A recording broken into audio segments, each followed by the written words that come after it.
Co-main event is in the cage. It's Virna Janjidoba versus Tabitha Ricci. Up next, the main event is Hanato Moicano versus Chris Duncan. Hi, I'm D Hamaguchi. I'm a pro fighter myself, and we did a live earlier for Wilder versus Chisora. I had to cut that short because I had an appointment, and I am shocked that Deontay Wilder got the split decision. I did watch some of the highlights there, especially the 8th round, but I will have to watch the whole fight again. Okay, so here we go with Janjidoba right off the bat. Nails Ricci with, I think it was a 3-2 hook right hand. Both women are fighting out of orthodox stance. Virna has a very disciplined right hand. She keeps it right by her chin. Ricci is trying to maintain a guard, but she's the one that's navigating around. You can tell that Ricci's just not as confident with the striking. Her elbows are kind of wide. Virna shoots in for a double, gets it, but Ricci posts with one arm. Virna looks like she's got the body lock on the ground. She's got half guard, but Ricci's manages to stand back up. Virna still has the body lock, walks her over to the cage. She elevates Ricci, takes her for a back throw, rolls it over, gets her back in the same, very similar position. Props to Virna for maintaining that body lock this entire time. Right now, Ricci's on her knees, and Virna's also on her knees. Ricci's trying to defend with a wizard grip. They both get up to their feet. Virna back with that full body lock with her arms. She's got Tabitha right back against the cage. Virna's using her head to apply pressure. Tabitha's trying to use her forearm to pry Virna's head away, and they create distance back to center cage.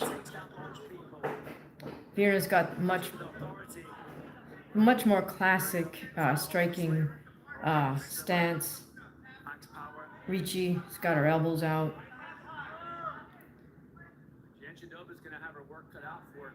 Janjidoba, nice level change to single leg attempt. She does get Ricci down momentarily, but Ricci pops right back up. Virna with the body lock walks Ricci back to the cage again.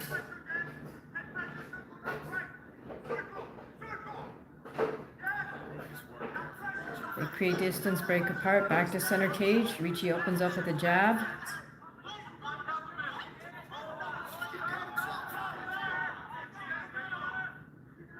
Janjidoba, I like how she bounces on her feet.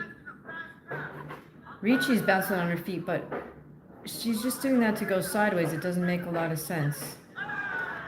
And again, hard strikes land for Virna. Now Ricci tries to switch to southpaw. Hi, if you're here joining us, please say hi. Oh, nice right hand by Virna. Virna with a great jab. Oh, and Tabitha lands a right hand. Virna right in with a body lock, walks Tabitha back to the cage. Virna tries to get Ricci down, but she's got her bent over. She's taking her back. Got one hook in. Ricci is bent over. She's defending by grabbing one of Virna's hands. Lots of endurance to maintain this type of position. Okay, now both women have their head on the ground. Okay, Ricci's down on all fours. Virna's trying to get the other hook in. Go. But she's got her legs locked, so nice. Oh, no. Yep, she still does. How are you doing, Therese? The Sad Master and Richard. How are you guys doing? Good to see you here. All right, Virna has Tabitha's back. Or she's in top position. Looks like Tabitha has one of Virna's hands. Virna looks like she's staying tight on top. How are you doing, Prince? Good to see you. But what I like here is that Virna just never let go of her crossed legs, so she's maintained that. I guess you could call it like a half guard position, kind of from top. Oh, looks like, did Virna now get both hooks in? Yes, she did. Oh, but it looks like she's only got 10 seconds left here.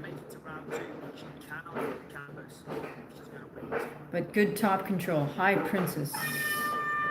And that's the round. All right, you have to excuse me for one moment because I got to check something I got in the oven. One sec, I'll be right back.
Second round, Virna Janjidopa versus Tabitha Ricci.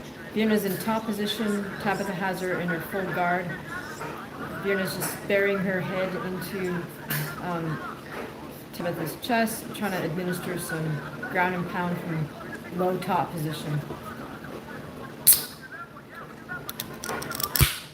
I would have given that, I gave that first round to Virna. How do you guys score it?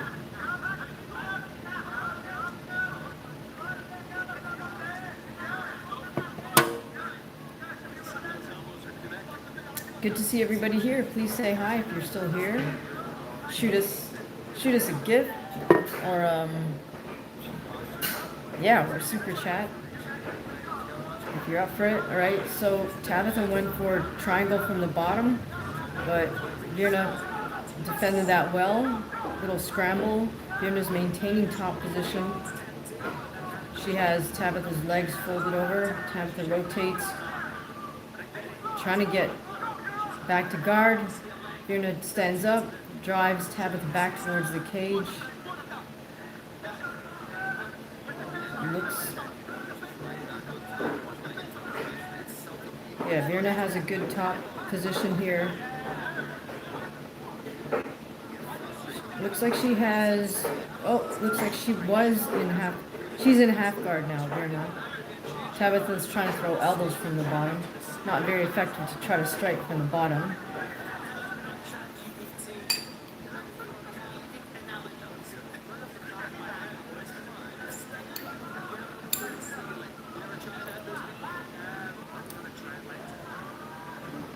Yep, everything's good. How are you doing? Alright, Virna's in half guard, but it's half guard / side control-ish. Tabitha is vainly trying to throw punches from bottom position. That's better than doing nothing, but not very effective. Virna Janjidoba and Tabitha Ricci. It's a women's strawweight fight.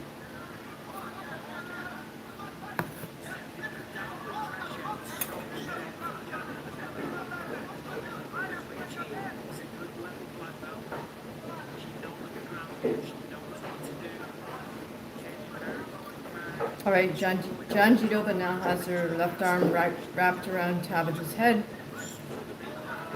Nice elbow by Janjidoba. Scramble, both women back up to their feet. Right away, Ricci throws a head kick. Got to give her props. She's in good condition. So I know jiu-jitsu. Yeah, I know jiu-jitsu. Oh, and a big right hand from Janjidoba drops Tabitha Ricci. She pops right back up though. She's willing to trade. She just threw a 1-2, but then got caught with the right hand from Janjidoba. Janjidoba with the left hook catches Ricci as well.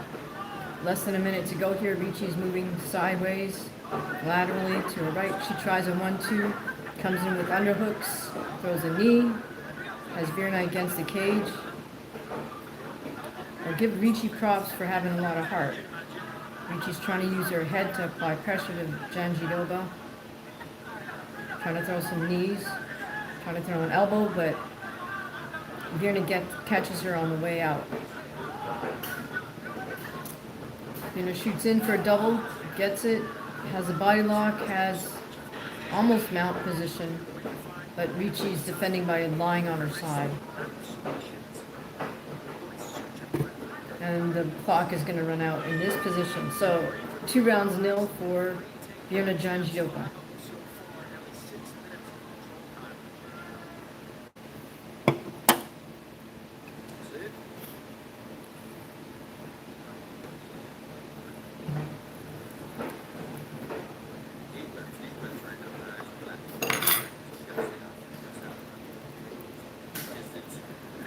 If you're going to exchange, try to exchange from the side. So if we're right down the middle, she's taking you. So think, take a little step over, and then work. All right?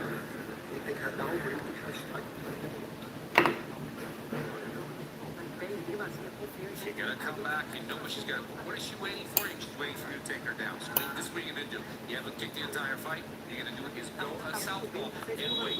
Be precise and go and get it. Take her in the head. Okay, the takedowns are great, but this week you can see the kick and take her in the head.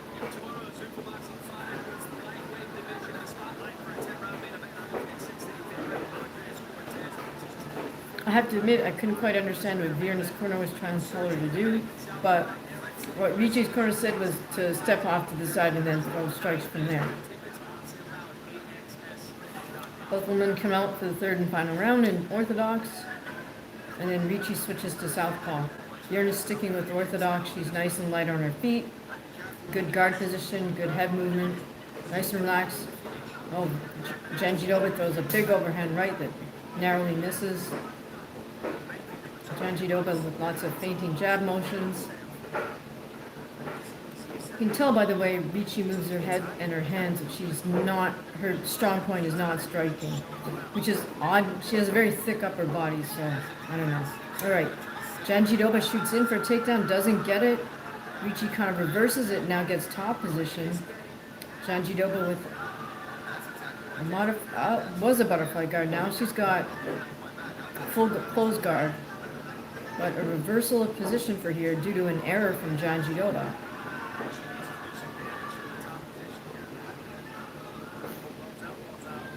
Oh, Ricci maintaining good top control here.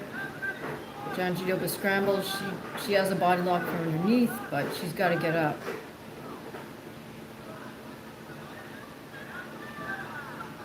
Oh, good job. Janjidoba makes it up to her knees, up to her feet, has the body lock.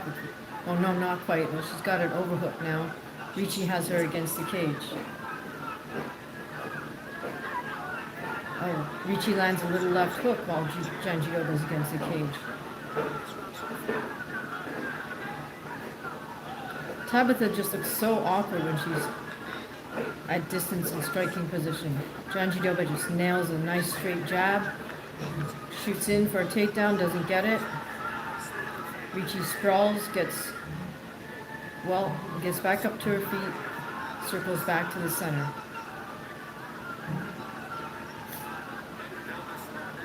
Ricci throws a high kick. Pretty sloppy striking from Ricci, but Ricci with the calf kick attempt. Janjidoba comes back, right back with her fists.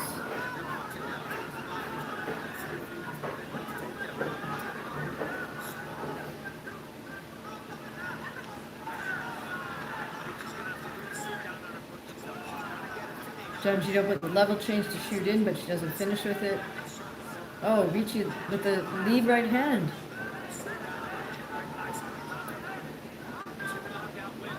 Janjidoba's starting to miss with some of her hands.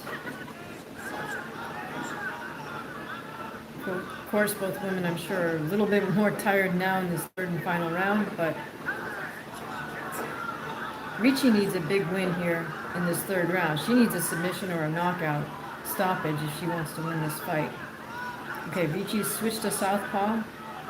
Gets caught with a left hook by Janjidoba. Back to righty. Oh, nice 1-2 by Ricci. Janjidoba shoots in for a takedown, gets a single leg grip, walks Ricci back to the cage, but Ricci's completely defending this. She's bending her leg, posting. She's got the wizard grip.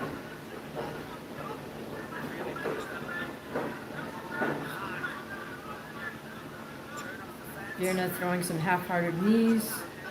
Ricci swims to get her hand under. They break apart, back to center cage. A minute remaining in this third and final round. Right now I have Virna up 2-0. Oh, and big, nice back throw by Virna. They land in side control. Ricci scrambles to all fours. Virna gets that, I guess you could call it like a half guard from top position. Ricci's trying to defend. Virna's going for that rear naked choke grip. She's got a little over 30 seconds to get the sub here. But either way, this is fine for Virna. If the clock runs out before she can get the choke, she's won the first 2 rounds, so this is fine. All right. Now Virna has the body lock. She's throwing punches at Ricci from bottom. Ricci's trying to do the right thing. She's trying to scramble to the side where the legs are locked, but Virna's not gonna let that lock go. And that's it. That's the fight. So I have it 3-0 for Virna Janjidoba versus Tabitha Ricci.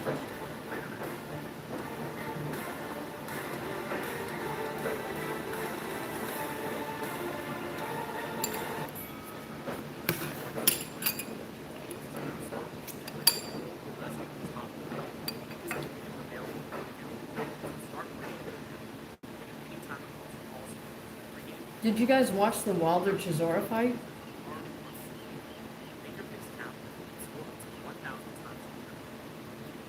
What do you think of Deontay Wilder winning?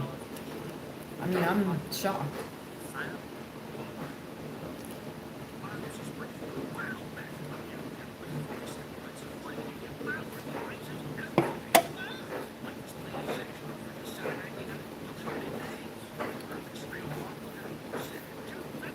What fights are you guys looking forward to, either in the UFC or boxing? Are you guys looking forward to Tyson Fury's return?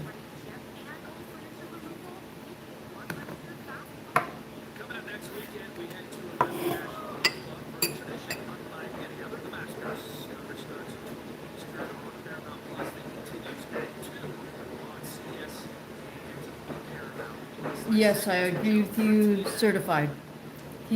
Wilder looked really, really rusty early on.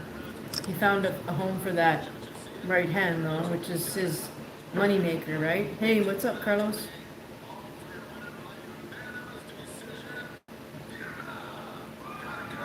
Yep, okay, so Virna wins that. Pretty dominant performance. I think the striking was the difference and the takedowns. So she dominated in both planes.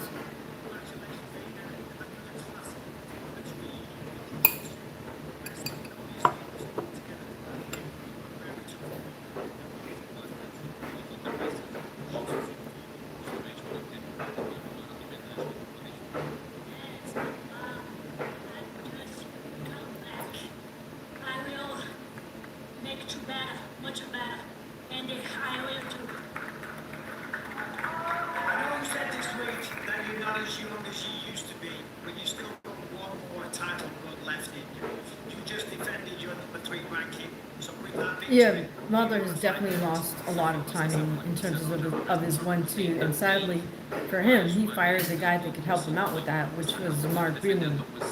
Mark Breland has a beautiful 1-2. He would knock out people in the amateurs with the bigger gloves and the headgear. He'd knock guys out with his 1-2. So he would have been the guy to keep, not get rid of. But that's Deontay.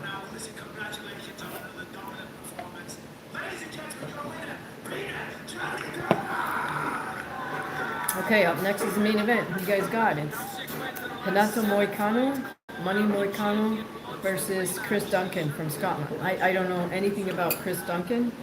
No diss to him, but let's see how this fight goes.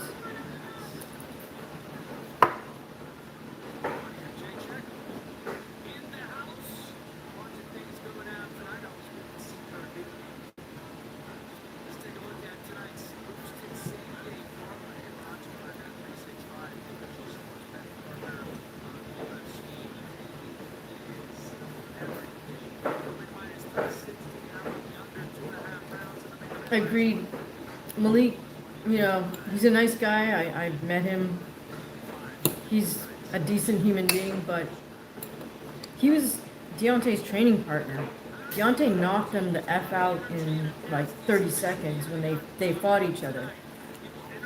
So how much respect is Wilder going to have for a guy he annihilated? You know what I mean?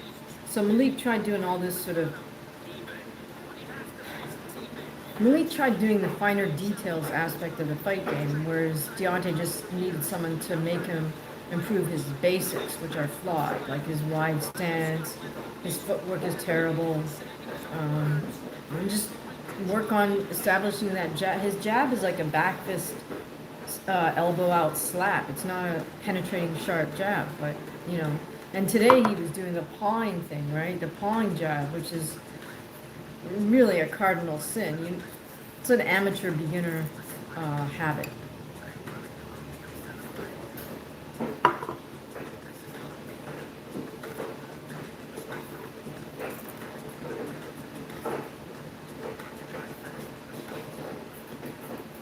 Okay, cool.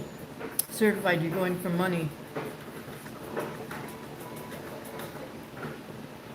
Huh, I appreciate that. Yeah, pawing was really, it's such a bad habit, right? People think, the reason amateur people do it is because they think if they paw at you, they can line your head up and then drop a big right hand. And it's like, okay, maybe against another raw beginner, but anybody who knows how to slip or slip both ways or weave under, it's not gonna really work that well.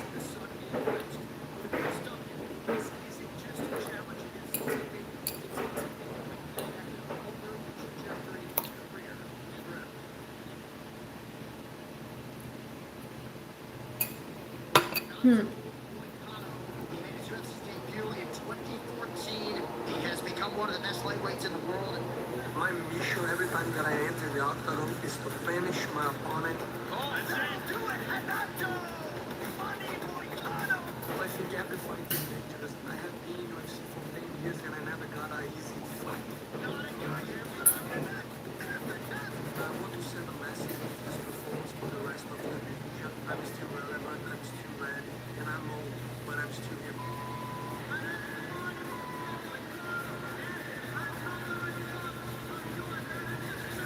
Yeah, absolutely. Agree with you 100%. Certified. Like,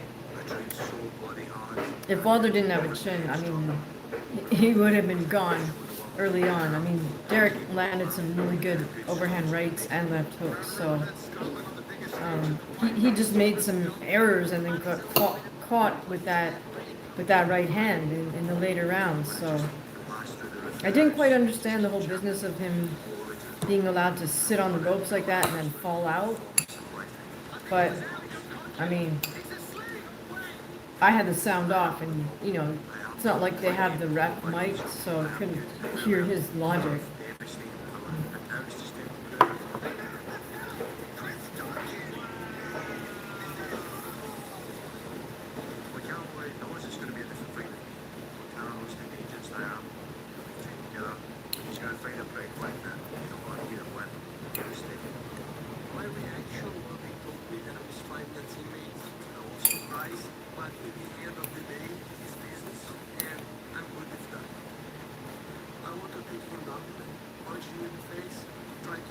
back and finish it. This fight tonight is going to be different than my last two fights because I cannot afford to lose. I'm thinking of the doctor finishing up. Oh, it's hilarious. Yeah, definitely certified. I don't know if that ref is a Misfits ref or what are the other ones? Misfits, Grand Risk, all those little influencer card. They're making a lot of money, but oh well.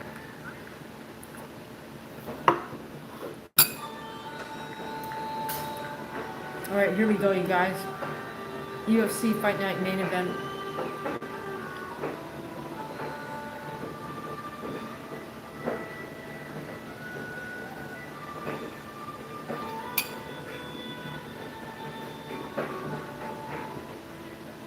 We're getting some Scottish music, I guess, for Duncan's walkout.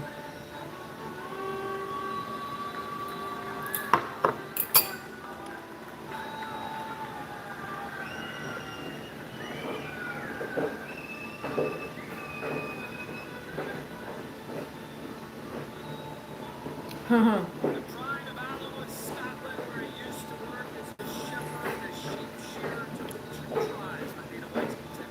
I appreciate the vote of confidence. I don't know if I'd want to be a ref, maybe a color commentator, if they pay well enough.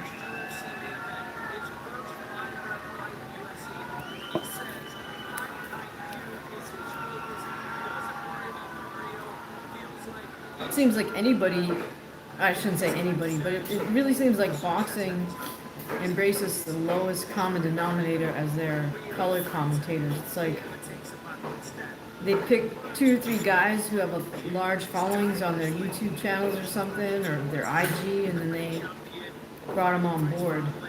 It's kind of weird to me. Like, who the heck are Ak and Barak?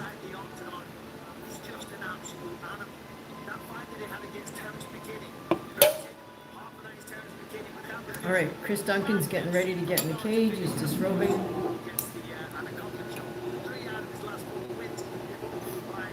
Puts his mouthpiece in, takes a sip of water.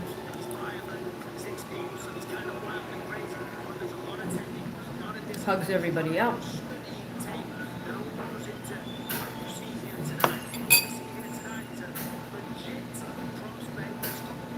The cut man greases him up. Oh, Mike Coppinger.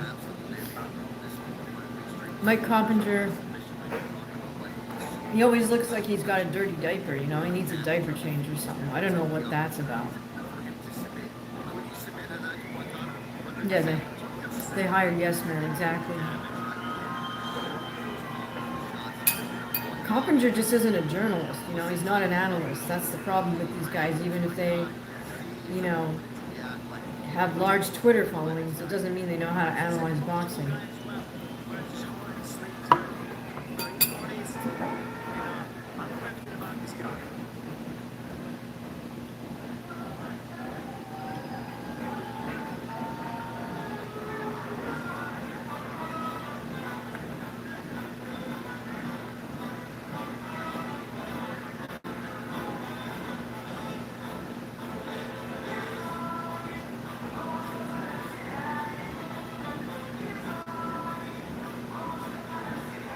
All right, here we go.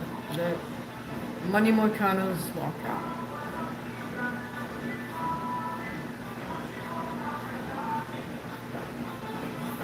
That's funny, Larry Merchant. Yeah, well,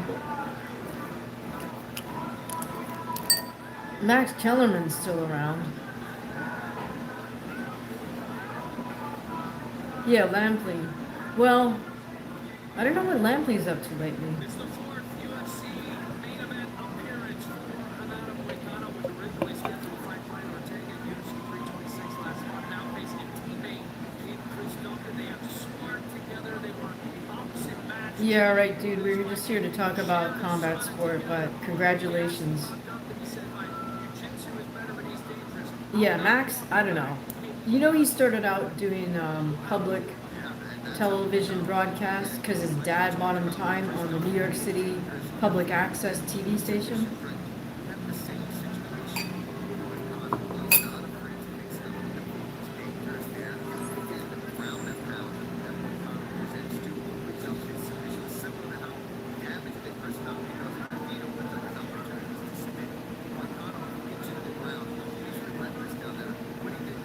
All right, Moicano's getting checked out by the official. Oh yeah, I never saw his rap video, but I heard he and his brother were trying to do that.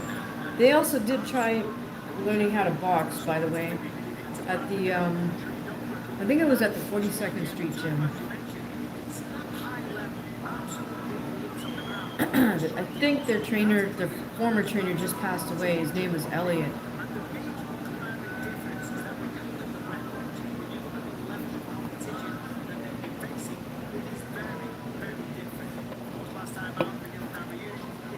Oh, I wonder if it's on YouTube. I'll have to try to find it just for laughs.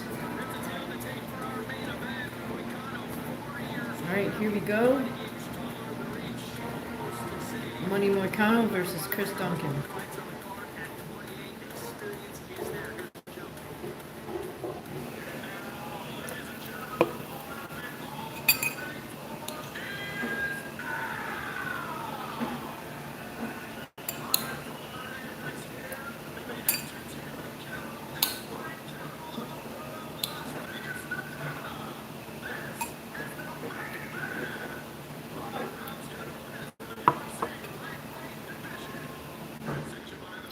Okay, I'll check it out.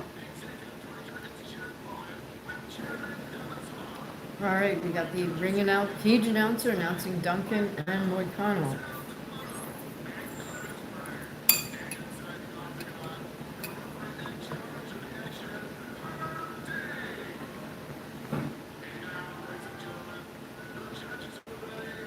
Her Dean is a rep.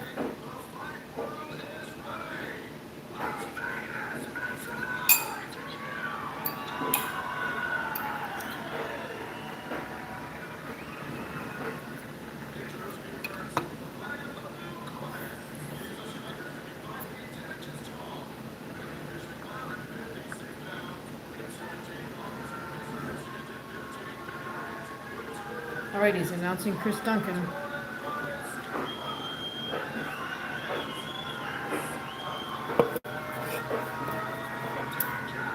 This is my latest non-soda drink of choice.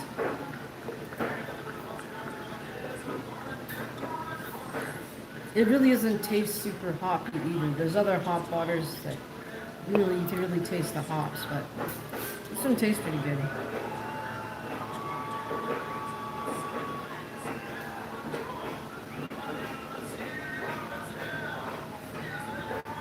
Lots of cheers here for Hanato Money Moicano. Let's see if he can, land some nice straight punches. Make up for us having to watch Wilder's pawing jab with his elbow out. Here we go. The fighters touch gloves. Go back to their corner.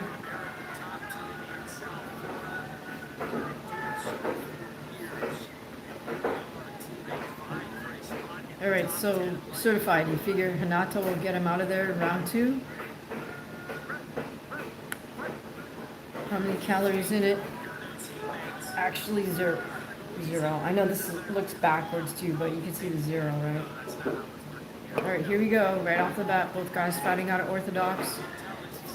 Duncan with a calf kick, another calf kick.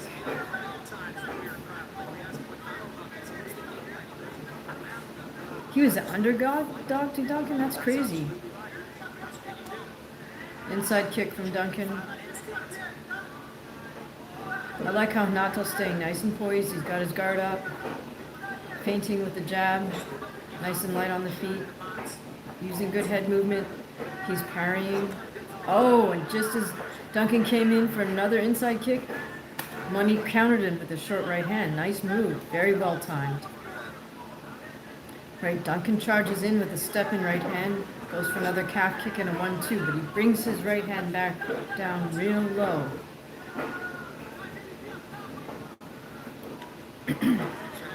Another calf kick and a right hand from Duncan. Moicano looks like he's taking his time, trying light jabs, moves in, tries to get the body lock, doesn't quite get it. Has Duncan up against the cage with an under and an over.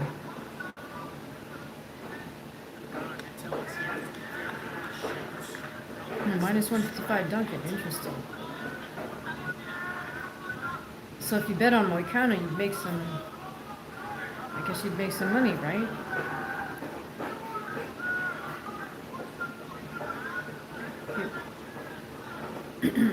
Moicano's still pressing Duncan up against the cage. They break apart. Back to center cage. Right away, Moicano with a jab, then goes into try to get double unders. Oh, sorry about that. Yeah, I don't know. Sometimes the streams do that. Well, I'm using the Paramount Plus app, so I'm watching it right off their app on my computer. I don't know. How are you? You got it hooked to your TV? Okay, both men a little bit hesitant. Duncan throws a head kick that doesn't land. Moicano throws a counter right that doesn't land. Duncan with a lead right hand. I always think that's a dangerous punch. And with the rear front kick, Moicano grabs his foot, takes him back to the cage. He's got one overhook. Duncan's grabbing his upper thigh. Oh, got it.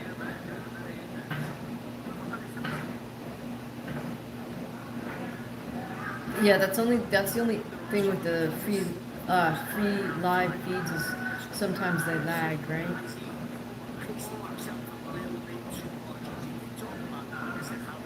I forked out for the Paramount Plus just because it wasn't too bad for the whole year, and yeah, so I use some of my earnings from this channel to pay for that. I figured it's justified. Now, as far as paying $20 a month for the zone, and then on top of that having to pay for the pay-per-view, I'm not doing that. Alright, back to center cage, both men a little bit cautious at the moment. Ooh, Moicano nailed a nice hard power jab. Moicano with a head kick that does not land. Duncan comes in with the uppercut, does not land effectively either.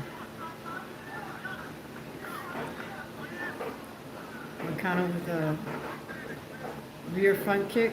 Oh, another nice hard power jab from Moicano. He definitely has Duncan outclassed in that department. Oh, and again, counter jab by Moicano just as Duncan's coming in. And again, Hanato's just picking him apart with the jab alone. This is incredible. Duncan rushes in with the double jab 1-2. Hanato, of course, responds with a rear kick to the stomach.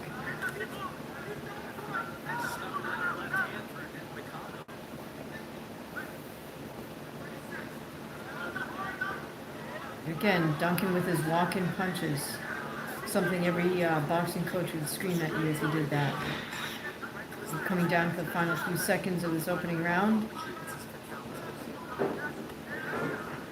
Head kick attempt from Duncan. Very wide.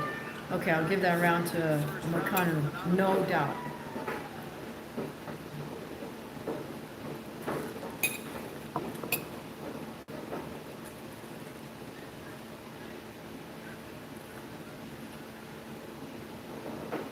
Alright, so Duncan's choosing to not sit down on a stool. That's interesting.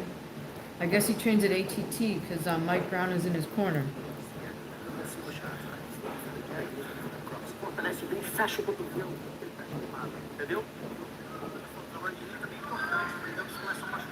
Start guarding him with the jab as well. You have to continue with the jab. It's a very important thing. So couldn't hear what Duncan's corner was saying, even though they're speaking English, I think. But Moicano's team is telling him, you know, to maintain with the jab, which is great advice.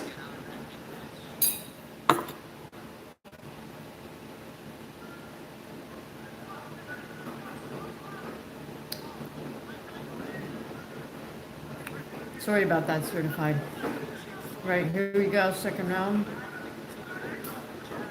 Duncan with a big 1-2 attempt, doesn't really land. I like how Moicano's maintaining distance by just taking small steps back. Again, nails Duncan with a hard jab. Another hard jab from Moicano.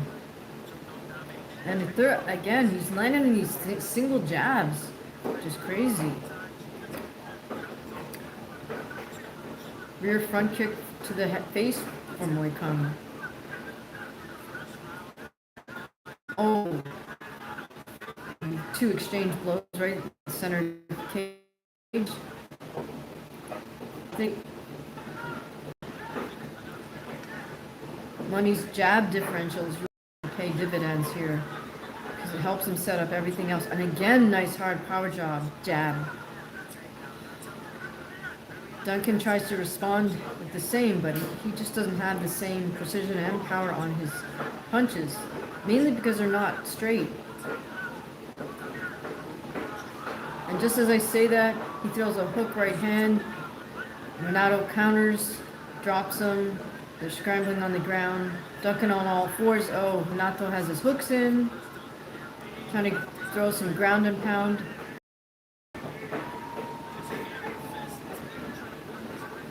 Duncan is covering up. He's on all fours by the edge, by the cage.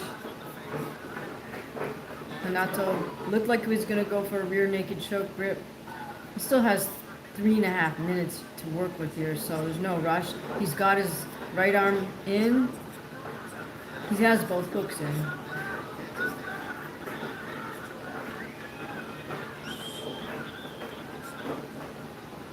Oh, and Hanato's back. He gave up that rear naked choke grip and is just doing ground and pound, but now he takes Duncan all the way back, puts in the body lock. Duncan's put his feet against the cage, which he's not supposed to do, but Duncan is fighting off one of Moicano's hands. He's doing the right thing, but this might be just a matter of time because there's still more than half of this round to go. And Moicano has that body lock on pretty tight. Yeah, he has his back, body lock. Okay. He's got his right arm around his head. Oh, now he's just ground and pounding him from bottom position. Hitting him in the ribs, hitting him in the head.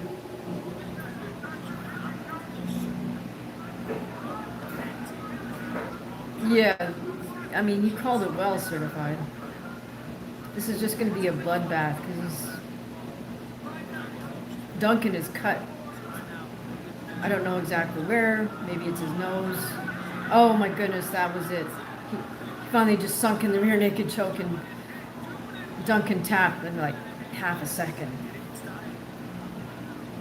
Hanato's shaking his finger at the crowd, going like this. He's such a character, right? I enjoy him. He points up. I don't know what he's doing. He's like,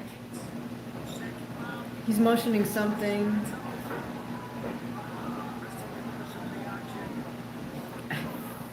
I don't know what he just mimed there. Someone will have to translate that for me.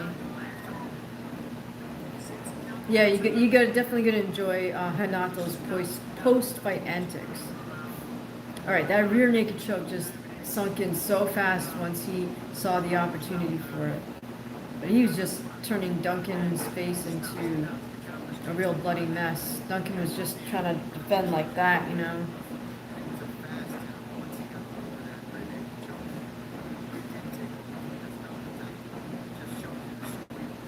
Yeah, Nato just finally sunk it in and cranked back, you know, arched back, and Duncan tapped immediately.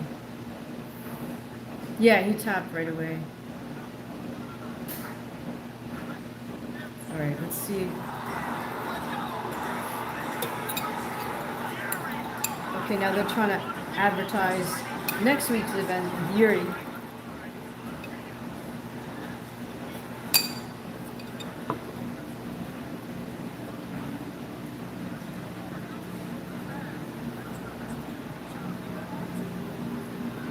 We just finished watching the main event of UFC Fight Night. Did you guys know Tim Tszyu is fighting down under this today? Right now, maybe.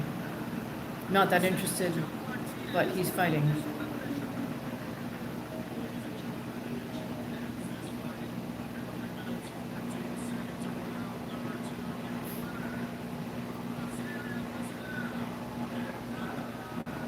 Uh, yeah, Wilder at this point is, I don't know, he's his own worst enemy. Salvador activities official. Alright, yep. See you later. If you're a combat fan, think about subscribing and hitting the bell so you know when we go live.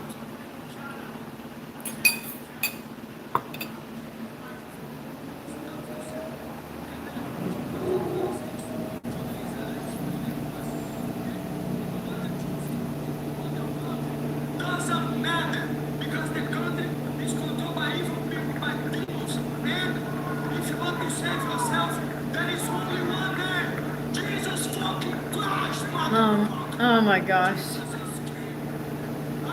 Like, Moicano was off the chain. He's talking about Jesus Christ but dropping in F-bombs as he does. Somebody told me the documents because God told 10 commandments. Be fucking loyal, motherfucker. Oh my gosh, he's crazy. He talks about the 10 Commandments and then drops a whole bunch of F-bombs.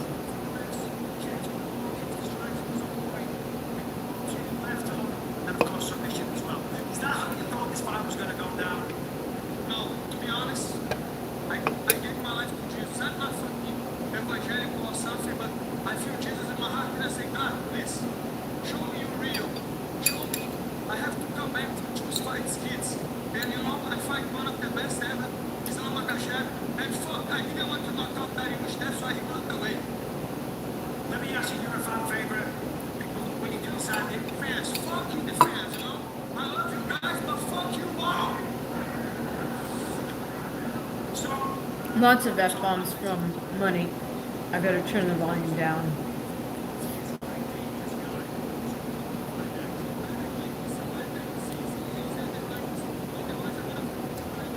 An honorary American Christian. Sounds like a Brazilian thing, I don't know.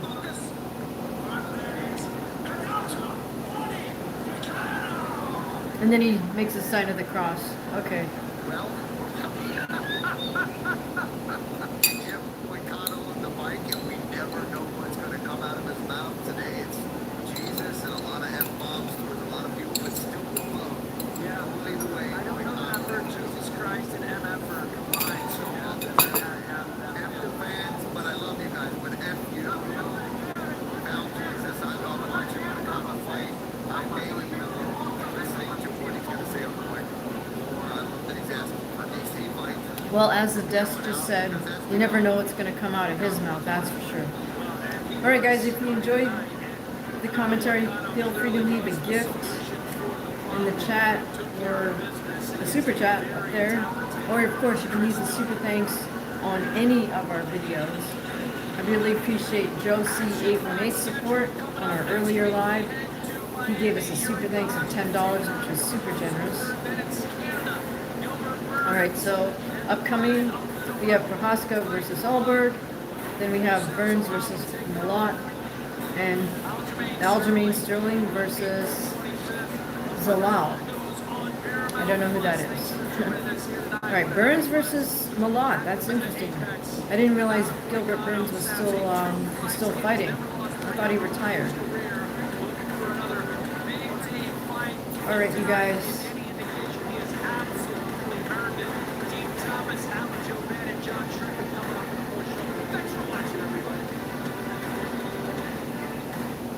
I'm just checking about any other boxing fights.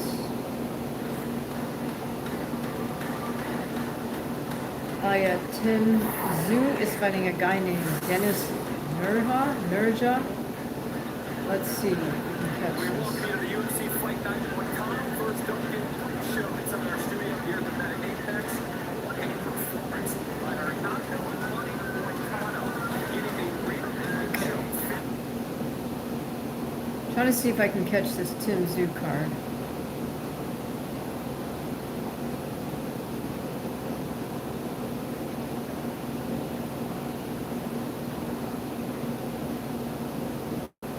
Hi, how are you doing, Jim FC? Just finished watching the UFC Fight Night card.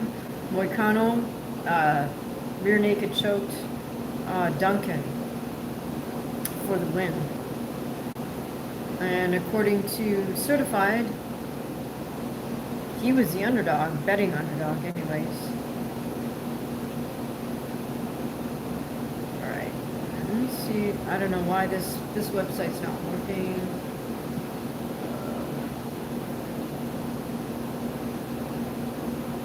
Any of you guys watching the Tinzu fight?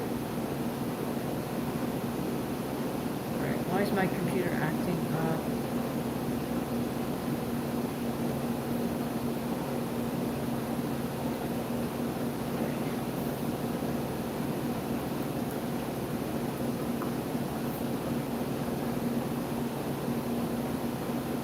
Right, this is interesting. UFC has... They always have one guy who is not a fighter on the desk. Yeah, I'm trying to see, trying a bunch of different sites. Right, yeah, okay, so I see it on crack streams, but just keep clicking on the arrow and nothing happens.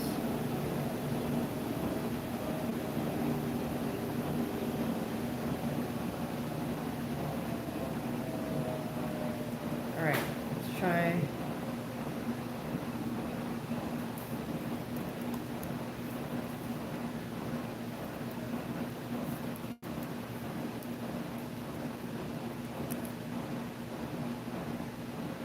Yeah, Jim, you could definitely say that's a strange post-fight speech.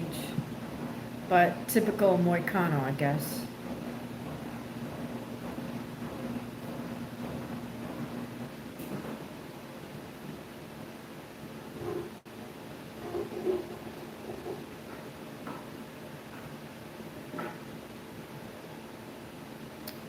Alright, did you guys know Caroline Dubois is fighting tomorrow versus Terry Harper? And of course, Zuffa Boxing is tomorrow. They seem to like Sundays for whatever reason. Alright, let me see if I can get this Tinzu thing.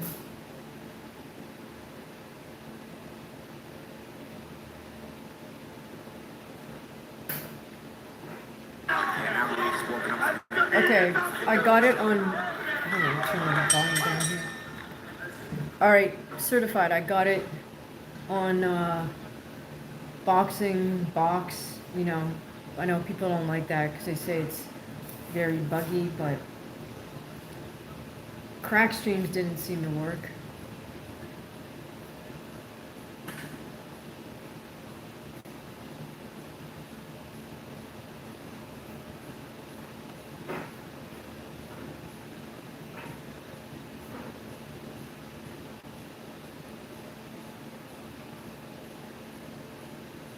Okay, before I speak too soon, let me just double check this is actually the correct card, because sometimes you know how these streaming things switch up and like you click on it, but it's a different fight altogether. Okay, so let's just go over to BoxRec and see what's up.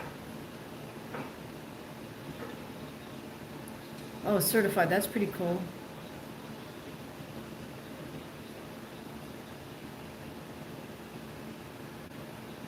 Yeah, I know, it just, I'm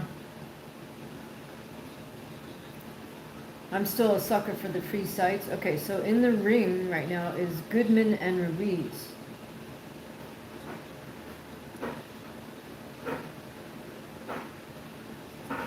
Looks like a fun fight.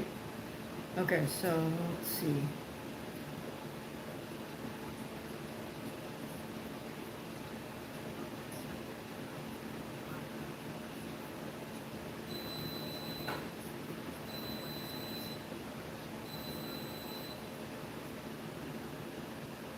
Super bantamweight bout. Alright.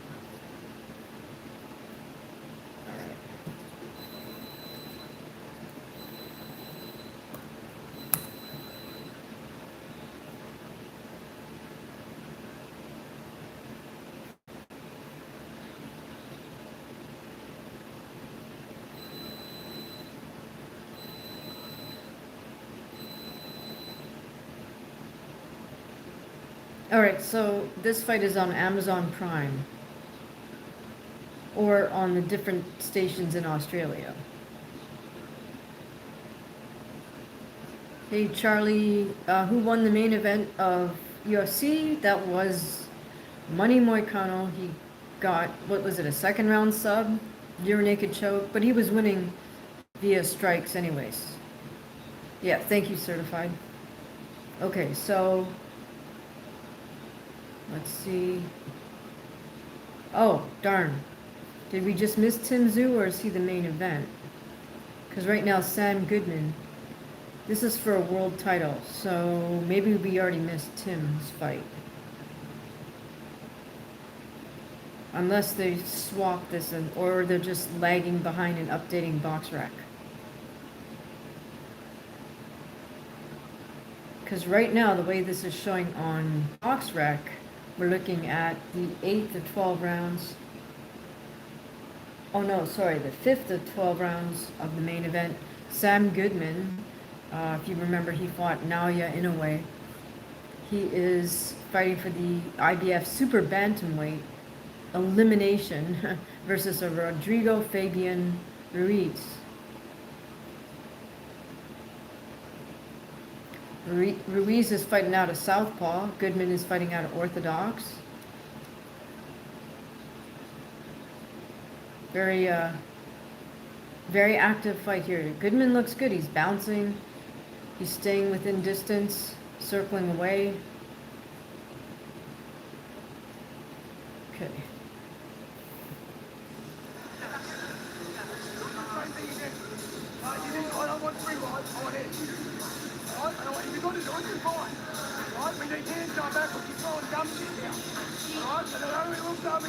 Okay, I can't understand his cornerman, even though he's speaking English.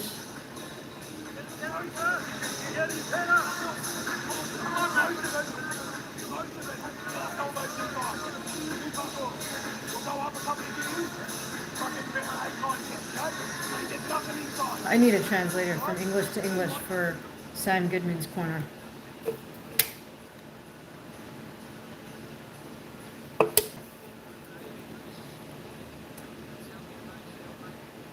Okay, I know this looks backwards to you guys, but I definitely recommend this flavor, blood orange hot water.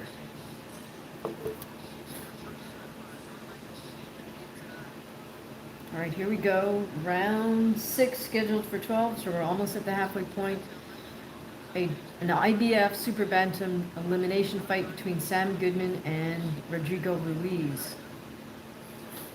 I like how Goodman's nice and bouncing on his feet. Remember, Goodman lost to Inoue,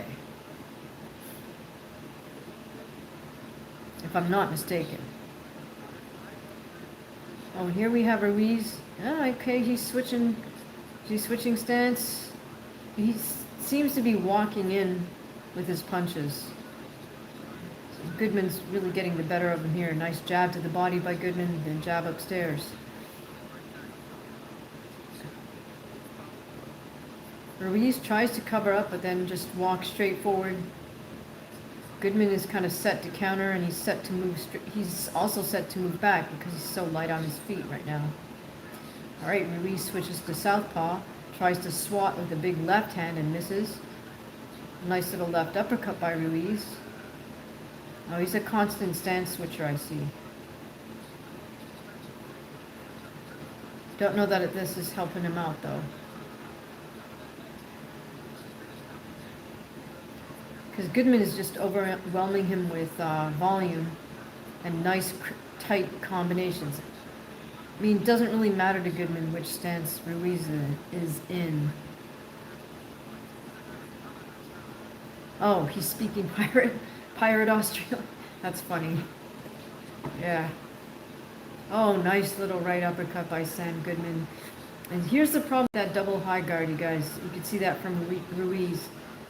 Just covers up, but it leaves him open down that center line, and Goodman was able to find that. That said, Ruiz seems to want to stand toe-to-toe and slug it out here with Goodman. So Goodman should probably not afford him that. Nice right hand left hook from Goodman. Or sorry, yeah, right hand left hook. Left hook by Goodman misses the mark. But notice how Ruiz is just bent over. He just wants to come forward and fight on the inside, but bending over with your double high guard is not a good way to maneuver here. Oh, this kid is a stand there and slug type fighter. Nice right up by Sam Goodman. Nice right and left. By the way, those Grant gloves these guys are wearing, I don't know if you tune into any of my live streams when I'm boxing, but I have a pair of those. Granted, mine, Grants, are 10 ounces. I would not recommend them though. They're really expensive.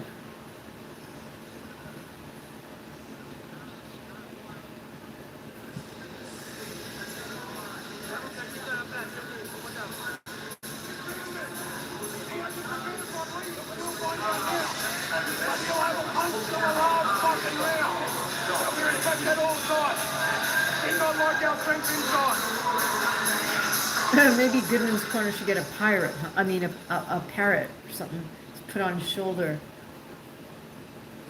Didn't understand a word he said that time either. Yeah, if Goodman doesn't want to stand, Goodman doesn't want to stand toe to toe with this guy because that's the only place this kid seems super comfortable. Thank you so much for joining us.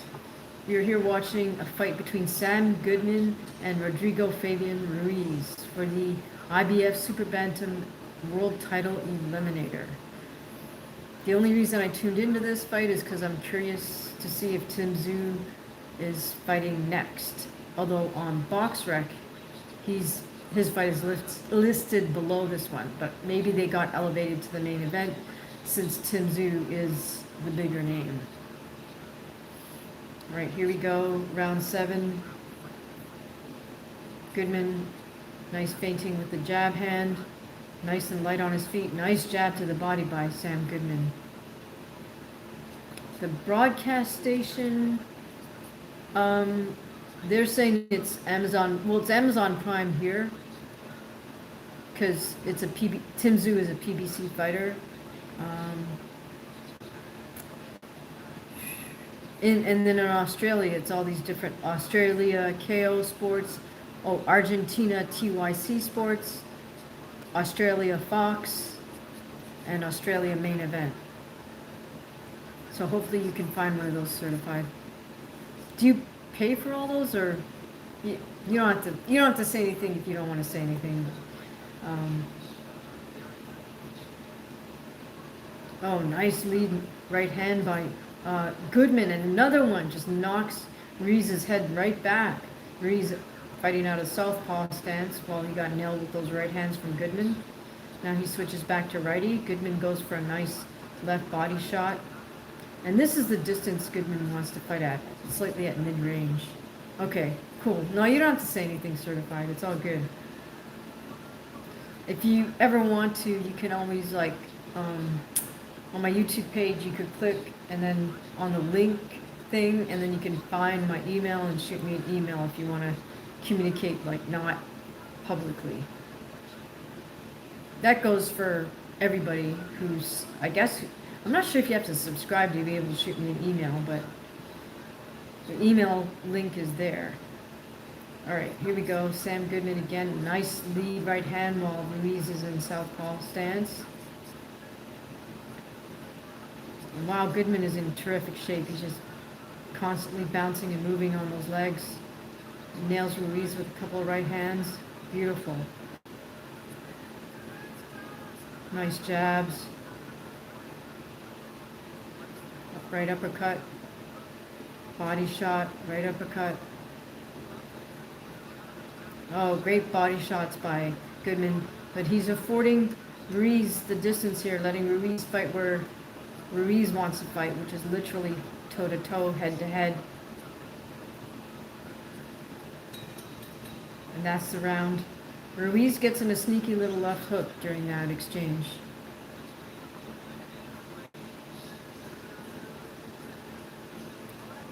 So these guys almost had mirror records. Sam Goodman is 21-1. Rodrigo Ruiz is 23-1.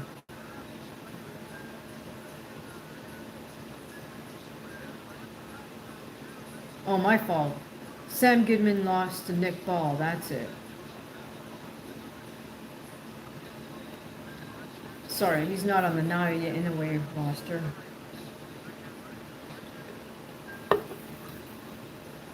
I'm really a Nick Ball fan. High quality as well.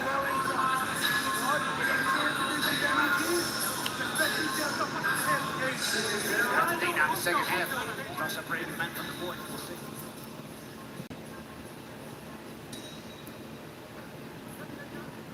All right, here we go.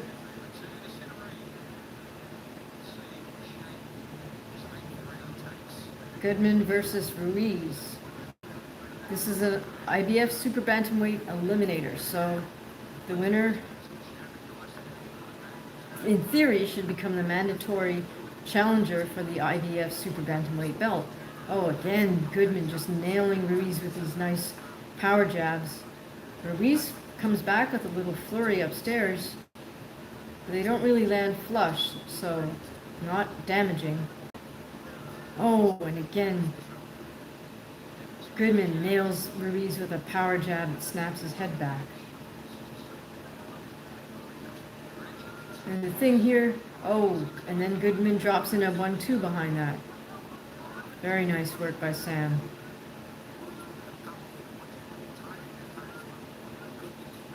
Ruiz returns his own single jab. I think he does better out of orthodox. I don't know why he insists on switching stance so much. But, oh, nice left hook to the body by Sam Goodman. Then he comes upstairs with a 2 to the head. Ruiz tries to counter with the left uppercut right hand of his own. Okay, cool. Thanks, Certified. I'm glad you got that.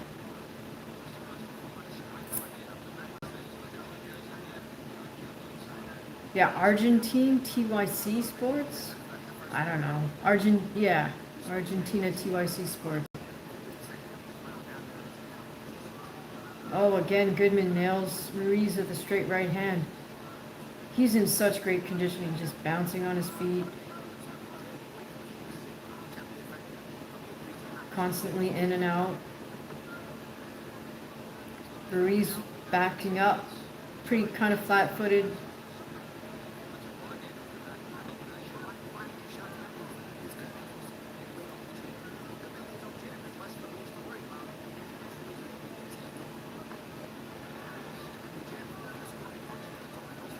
Sam with the 1-2.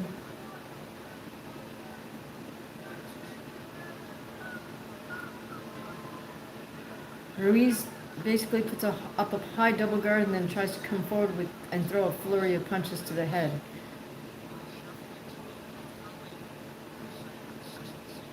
Again, not sure who told him to constantly switch stances like that, but I don't think it serves him well because in either stance he comes straight forward, so it doesn't really matter if he's righty or lefty, especially if he's not using angles out of either stance.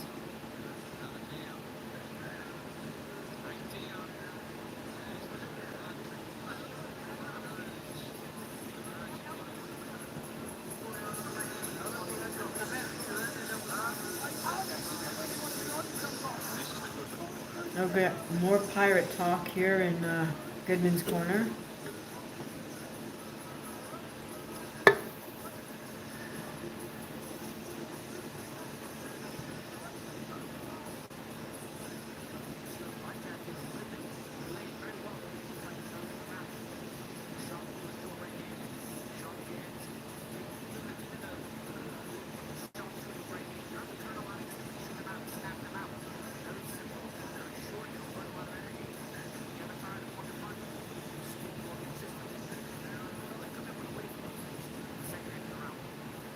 Well, I hope you guys have a great Easter Sunday.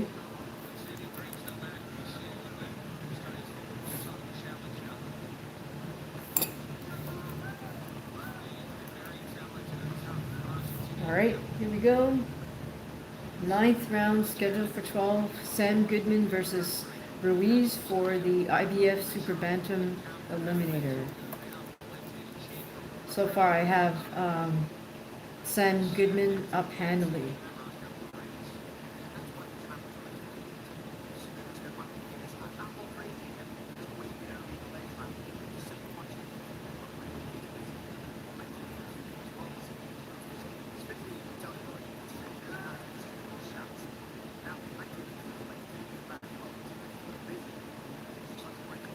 Okay, these closing rounds seem to be much like the middle rounds. Goodman is still bouncing on his feet.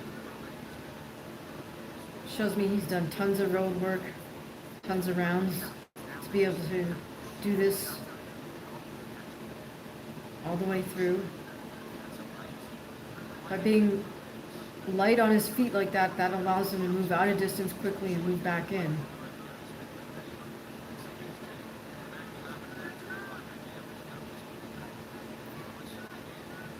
Oh, nice lead right hand by Goodman. And this seems to be a constant theme when Ruiz puts himself in southpaw stance, which is what's done right now.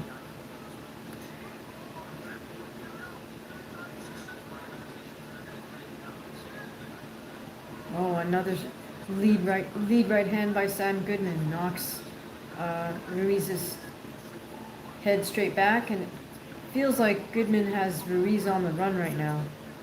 Ruiz is just navigating around the ring.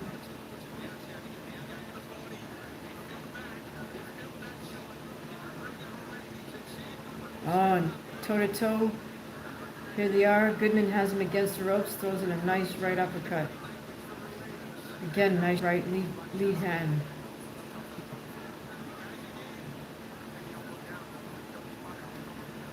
I see, yeah, no, is it go? No, sorry, what does it say? Yeah, no limit boxing is in the center of the ring with the infinity sign thing. Are you on the, what fight do you see? Because according to BoxRec, on this card, this fight and Tim Zhu's fight are the only two that haven't posted results on BoxRec. And that's the one thing I don't really like about, it's not so much BoxRec's fault, it's the promoter's fault. Because they don't give BoxRec the fight in order of occurrence, right? So they could jump all over the place, which is what they did with Manny Pacquiao's son yesterday. Kid fought a 4-rounder, but it was like he was the co-main event. Just because he's probably the biggest draw factor. I didn't even bother watching the main event.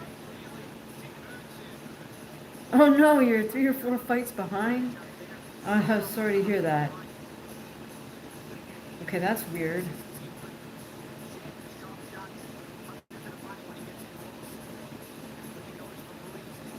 Okay, we're seeing that Ruiz has his moments, but the problem is he's just getting nailed with Goodman's jab to the head and that straight right.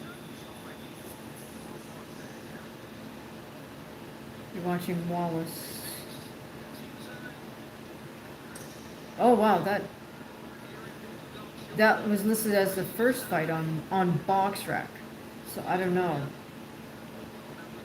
Yeah, they're both making their pro debut, or Solo Mona has 1 fight. Yeah, it's the very first fight, so you got 1, 2, 3, 4, 5 more fights to catch up if you can suffer through all this. I actually don't recommend it. But I don't know, do you want me to tell you who wins these fights, or do you want to just keep watching for another couple hours? I don't want to spoil any surprises for you. Alright, here we go. 10th round, scheduled for 12 of... Oh, is that the station?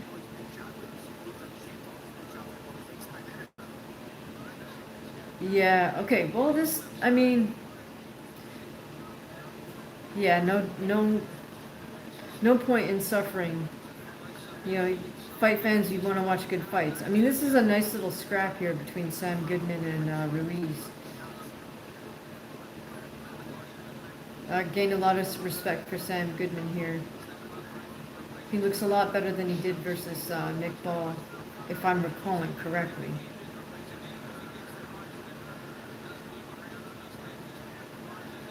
Nick the Wrecking Ball, one of my favorite fighters. Okay, nice little tight left uppercut for Goodman. Is he going to be able to get Ruiz out of here? He's got him against the ropes. Ruiz is fighting back, but he's just fighting back from the double high guard. Again, Ruiz puts himself on the ropes, circles around. Goodman's right on top of him. The crowd is cheering him on. Oh, nice. Goodman rips a nice left body shot. Again, straight right to the head. Bouncing on his feet.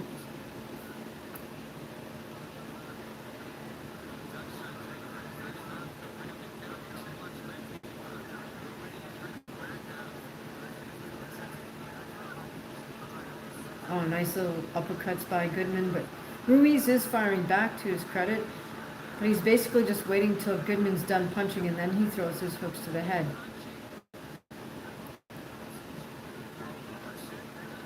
Here we go, Ruiz starting to come alive, starting to drive, starting to be the aggressor and come towards Sam Goodman right here at the close of the 10th round.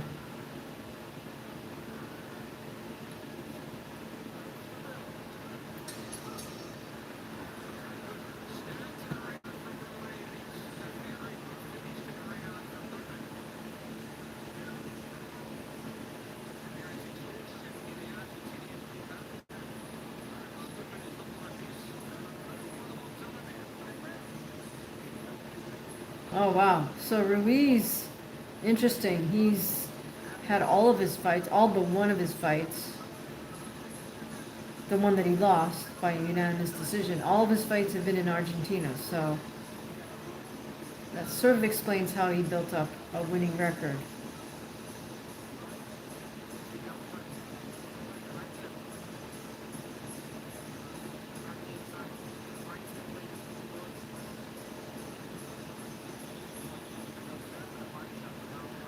Oh, that's funny.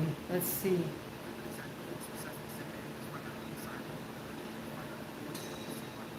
Here we go. Championship rounds for a non-championship bout. It's really an elimination bout, so. Alright, nice jab by Sam Goodman. Really like how Goodman's fighting behind a very disciplined guard. He's light on his feet.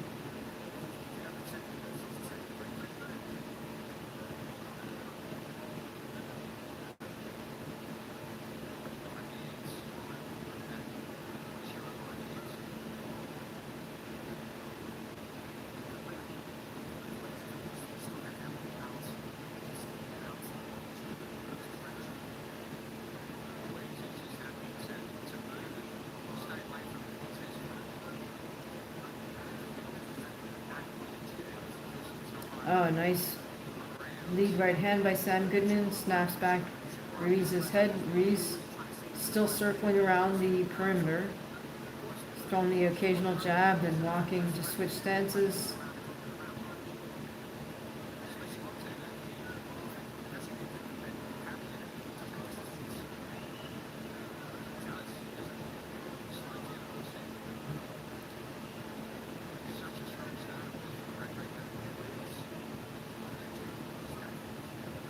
So Ruiz is one of these fighters who was able to build up a more or less winning record by always fighting at home and being carefully match made. But, you know, when he goes to step it up to the next level, he falls quite a bit short just because he hasn't had that type of exposure. Has lots of heart though, but Goodman is pretty much having his way with him. Oh wow, it's just so effective with that jab of his, Sam Goodman. Then he'll mix in a left body shot every now and again. And there he just mixed in a right body shot. Nice tight right uppercut by Sam. Right down to the left body.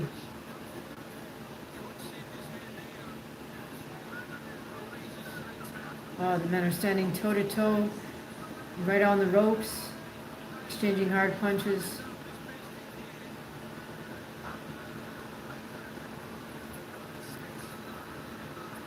Oh yeah, he's willing to go there.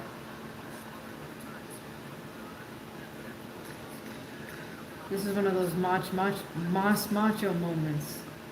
Okay, now I think Goodman's better off staying at mid-range like he is right now, circling a little bit. That's the round.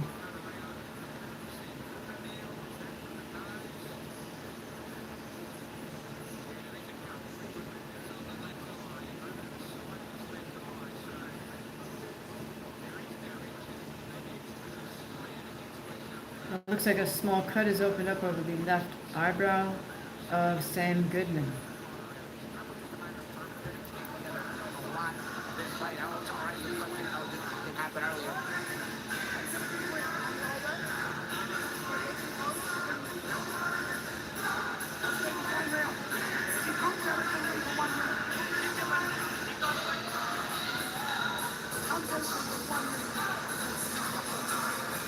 Oh, it's a small cut, right on the corner of his left eyebrow.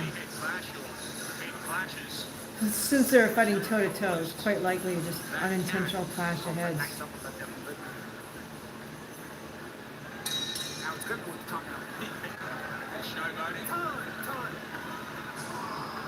Ref calls time at the beginning of the 12th and final round.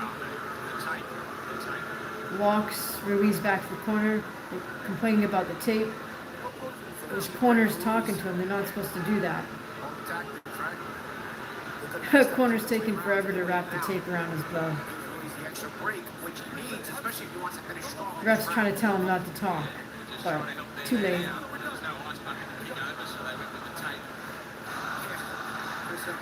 Who knows if they may have left that like that just to buy themselves time. Kind of a veteran tactic there. Okay, here we go. 12th and final round. Men touch gloves. Okay, I don't know, certified if you ever buy boxing gloves, but don't buy those grants that they're using. They're definitely not worth the money.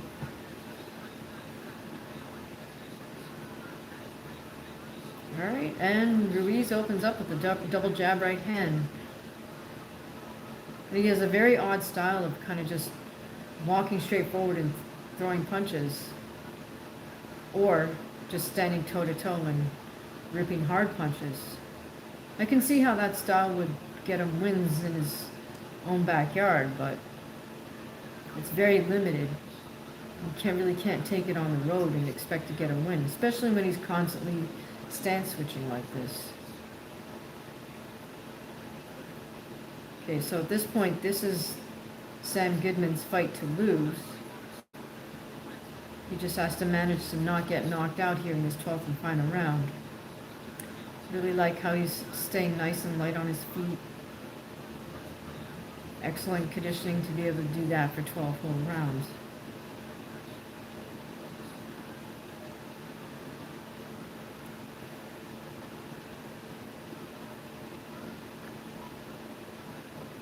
Not sure what Sam Goodman's corner told him to do between rounds, but he's not fighting with a huge amount of urgency. He doesn't have to, really. Yeah, not overpriced grants for sure. I'm always too hesitant to buy anything off eBay, but I'm guessing there's probably some pretty good deals from disillusioned people who bought a pair of winning gloves and then realized they're not going to be the next Floyd Mayweather or Manny Pacquiao. I don't know. At one point, everyone and their dog either had a full set of blue winning gear or a full set of red Reyes gear.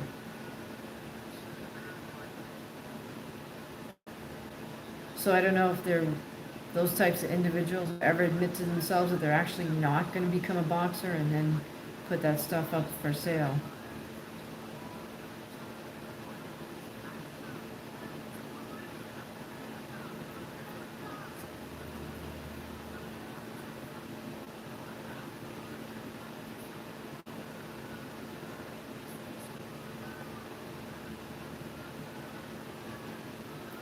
Oh, Sam Goodman kind of taking the 12th round off here. He's just bouncing on his feet and moving.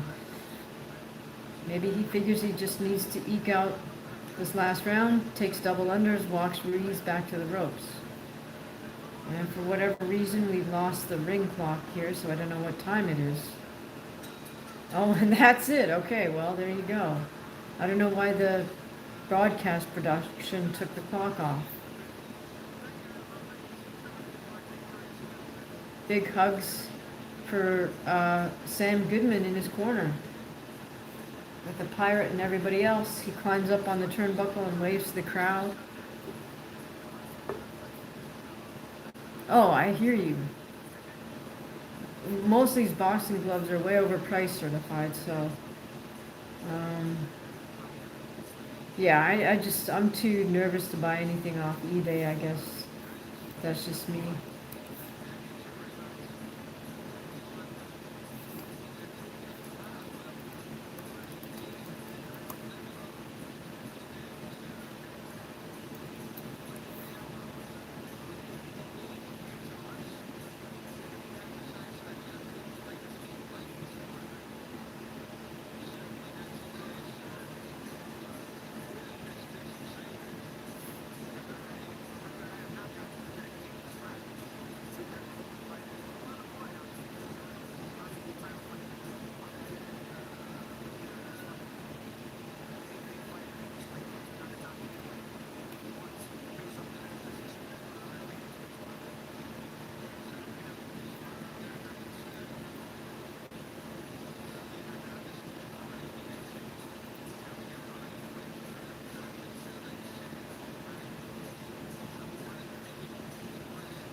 Oh, okay. Appreciate that. Just also know there's a lot of fake, like, winning boxing stuff. So,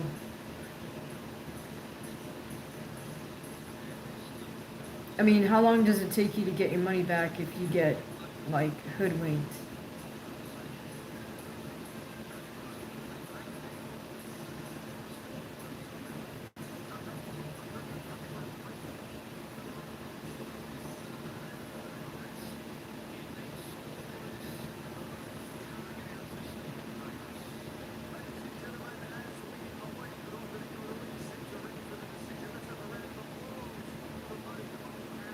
Oh, okay, that's not too bad, I guess.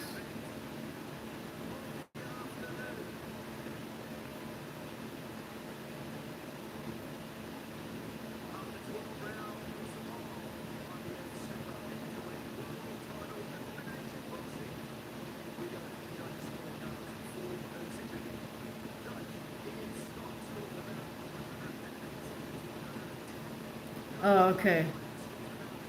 Okay, thank you for letting me know that, certified. Alright, let's see what the score is. 115, 113. All three judges have this as a unanimous points decision victory. And it goes in favor of the Fighting Pride of Wollongong. Oh, nice. Very close scores. They said 115, 113. I thought it was wider than that. Okay, cool. Thank you for letting me know, certified. I just haven't dealt with eBay in so long that, you know, it's one of those things.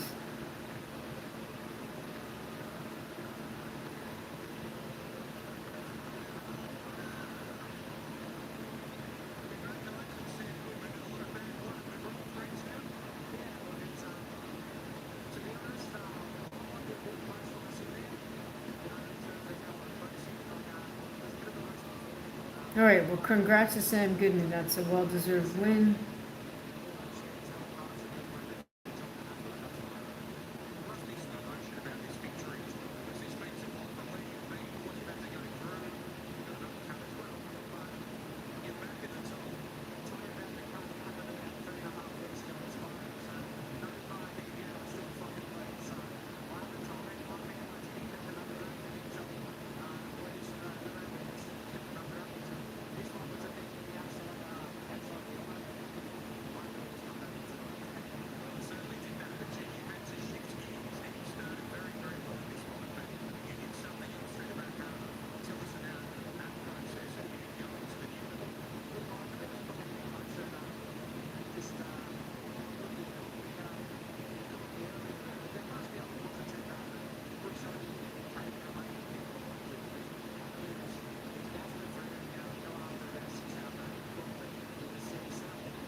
All right, and Sam Goodman getting all the big cheers from uh,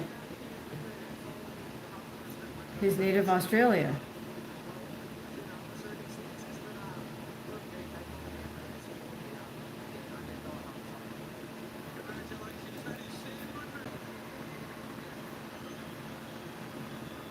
Okay, let's see if Tim Zhu is up next.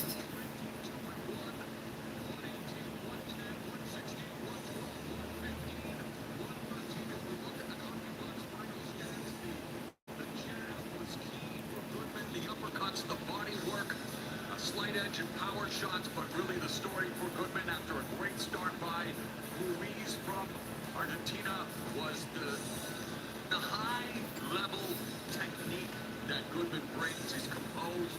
He's very much a elite technician, and we saw this throughout the fight as we go back and take a look at this high-stakes co-feature between Rodrigo Ruiz and Sam Goodman. Goodman is good. Goodman is really good, man. Look, he was up against a tough guy. Ruiz is really good. He's strong. You even heard Goodman say heavy hands. But after about the fourth, fifth round, Goodman started taking over on the inside and outside, quite frankly. But also when you those short shots, he was beating Ruiz to the punches on the inside. He was just a little bit sharper, a little bit shorter, a little bit more accurate. That jab was a stiff weapon, the right hand. Not a lot of movement off the center line for Ruiz. Aggressive, staying in the pocket, eating these uppercuts. Yeah, and that's what I'm talking about. Getting that little short uppercut. Look, and he comes right back and chops the left hook, and then backs out of that right uppercut there with Ruiz, and then counters with that himself. So he was smart defensively and offensively, right when he's in front of you, too. It's not like it was bad a lot of distance. There's a reason Goodman is unbeaten at 122 pounds and now undefeated in 3 appearances in his hometown of Wollongong. Just lives 10 minutes away. Super bantamweight rankings. Goodman right there at number 3. We've got Inoue and Nakatani, the Japanese super fight going down May 2nd. So I guess Goodman earns himself a shot, maybe? We'll see. 20 pairs of gloves count for $4 a pair? It was a scam, okay. Oh, it never shipped. Yeah, I hear you. But nowadays it's really good pricing for all your normal needs. So in other words, if I get the headgear and I realize, oh, this is a piece of BS, I just have to report it to, who do I pick hypothetically? Boots. Pandora's just way too flawed for me. And Boots is a killer in both stances.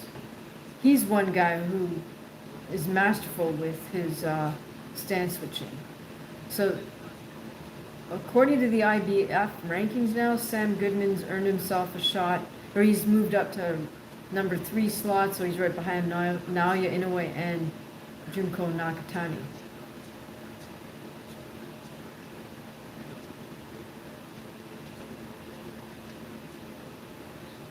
Okay, well, I mean, the item might be described like, you know what I mean, like, and it is what it shows, but there's a lot of fake winning boxing gear out there, so that's why it's like, it's hard to tell from a photograph if it's a good fake, you know what I mean? Anyways. Yeah, Fondor is definitely not Mike Tyson. He's just a freak of nature. And who's that left? Goodman's going to fight. All right, well, still to come, the main event, Tim Zhu fighting for the first Oh, it is in fact the main event, Tim Zhu. Oh, okay, fraudulent or counterfeit, cool.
All right, Tim Zhu is up next.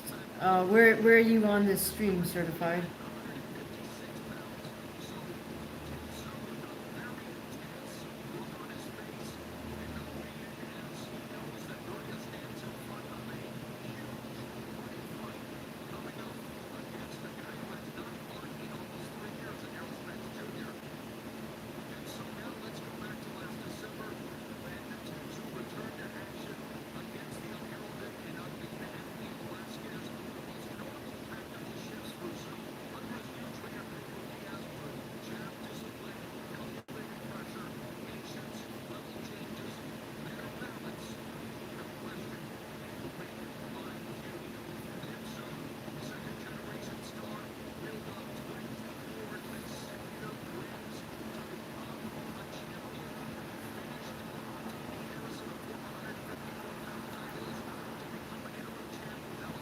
Alright, well that's weird. Yes, that's sure weird. I mean, I guess they just jumped. Yeah, Tim Zhu is the main event. Sorry, I'm still scrolling through all these potential winning headgears.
What? Okay, that's really weird. Yeah, right now they're just killing time between the before the main event. They're just showing a lot of former footage of Tim. Hang on one sec. I gotta step away for a moment. Quickly, I'll be right back.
Alright guys, we're back. Sorry about that. Had to step away.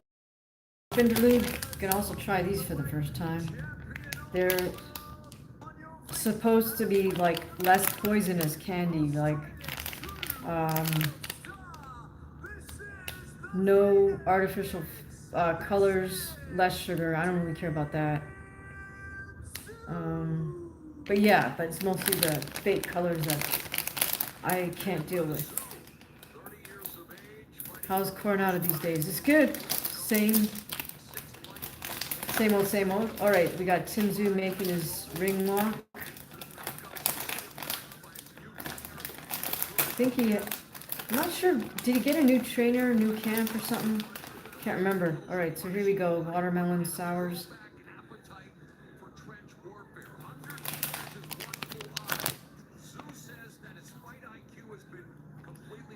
Oh, pretty good.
All right, ring announcer is making the announcement.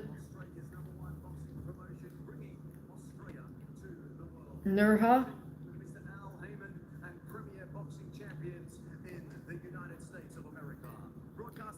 Oh, I see now. Tim Zhu. See now, Tim Zhu's with PPC. He's with Al Heyman. When they set him up to fight Fundora, he wasn't.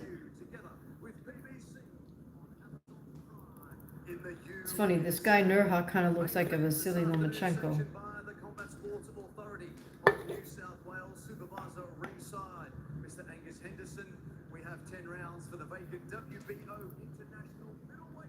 All right, so this is a 10-rounder because it's for a minor belt, WBO.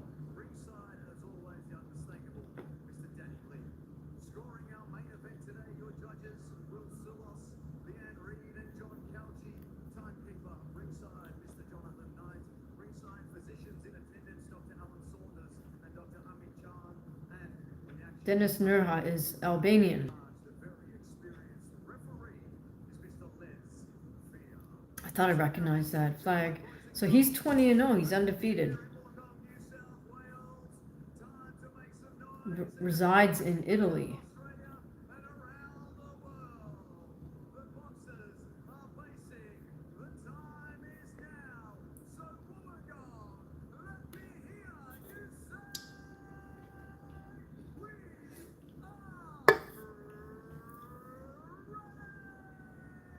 All right.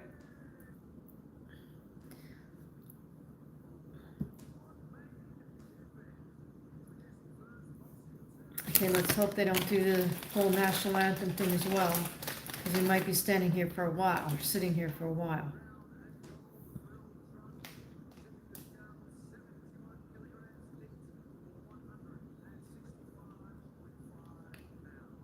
Dennis Nurha. Professional record of 21 fights with 20 wins, 1 no contest, 9 big wins coming.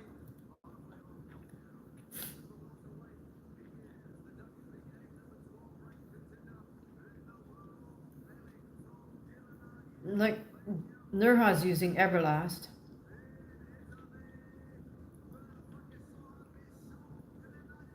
in my opinion, way better choice than the Grant gloves.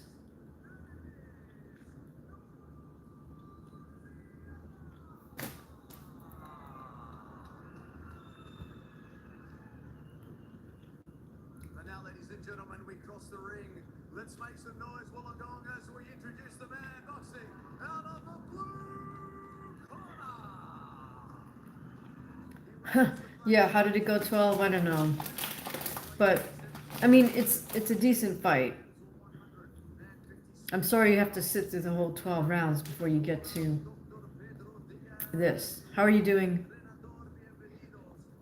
Everything's good. We're watching Tim Tszyu fight in Australia. He's fighting Dennis, I think you say it Nurha, but I might be completely wrong.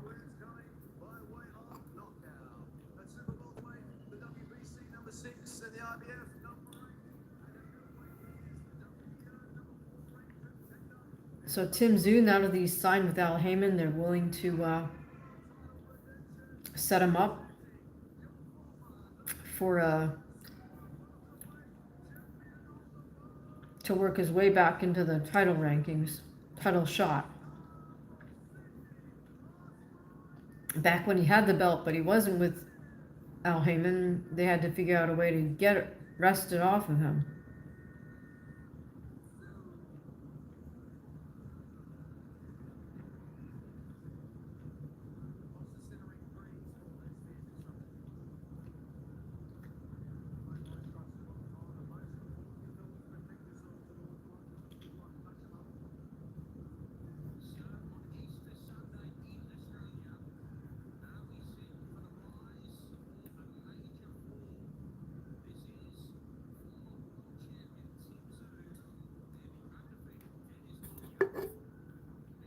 All right, let's see how this goes. Both men fighting out of orthodox.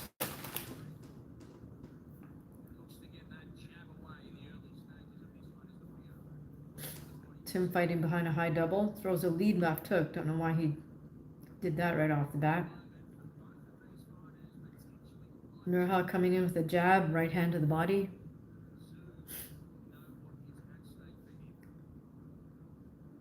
Oh, interesting. Tim's kind of adopted almost a Soviet-style guard with a very right-angled jab hand here.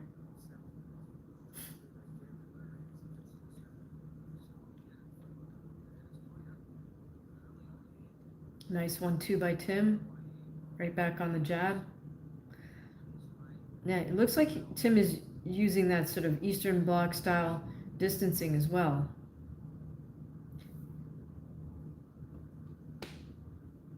Oh, interesting. Certified saying, thanks to Dana and Turkey, promoters taking whatever they can get to stay afloat at this point. Yeah, that might be what's happened here. All right, my stream just froze. Please bear with me. Gonna have to see if I can get this back.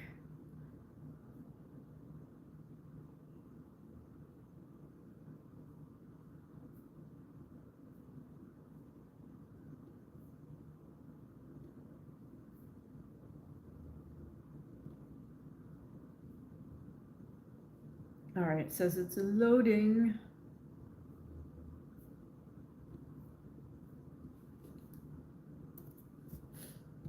All right, guys, if I can't get this back, we might have to call it an evening. But certified, you're in for a good fight with that Sam Goodman fight. I think you'll enjoy it.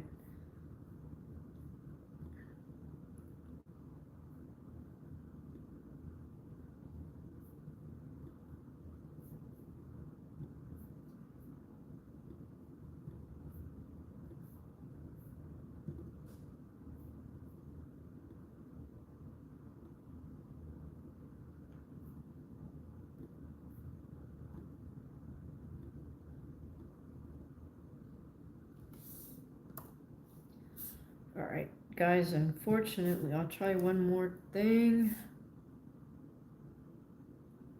You're gonna see the yeah, you might. I might give up on this.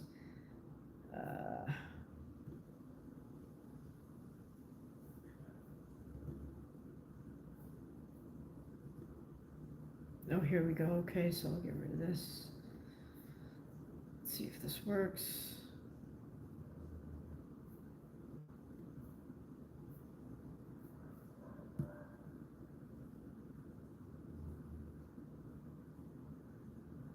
Oh, okay, we're back. That was the end of the first round.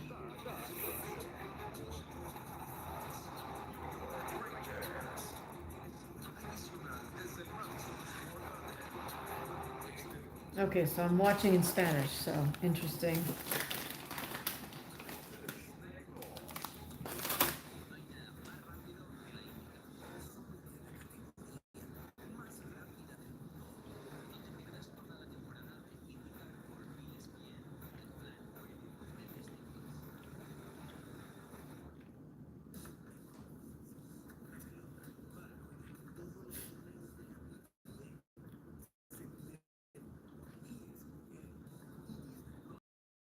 This is weird. I don't know if I'm watching ESPN in Spain or what. Anyways, here we go. Round 2.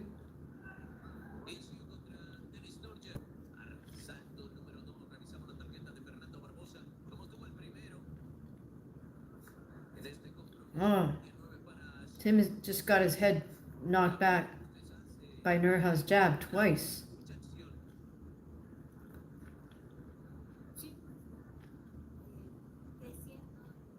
Yeah, I'm still. This is still Tim Zhu versus Nurha.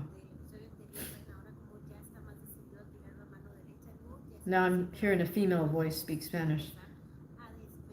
All right. Well, what I like now is Tim is sticking behind. Oh, but he's doing the pawing jab thing, which I don't like. He's not really using that Eastern European thing anymore. Oh, nice. Left uppercut to the head, left body shot by Tim Zhu.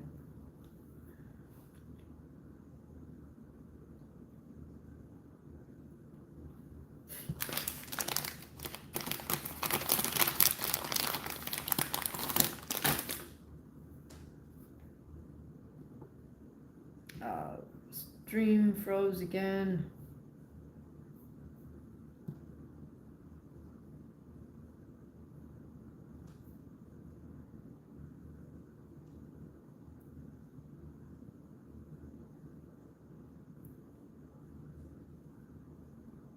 Ha! Okay, so that stream went out. Try one more time.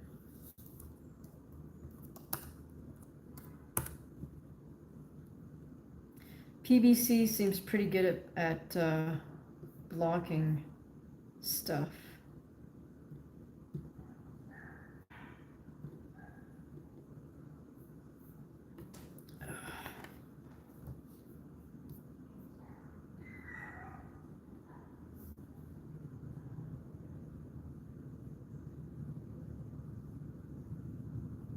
Yeah, the fading thing and then going for broke is like not a good place to be.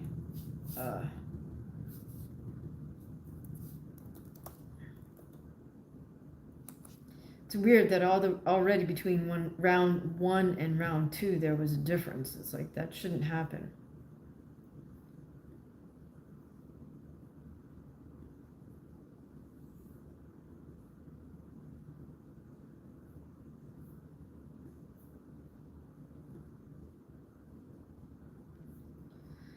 Okay, let's see. Rides a right hand straight down the middle onto Noya, who does back up again onto the ropes, and Sue shoves.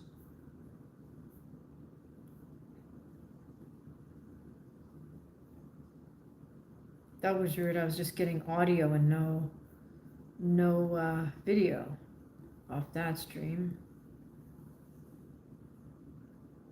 The second round of action.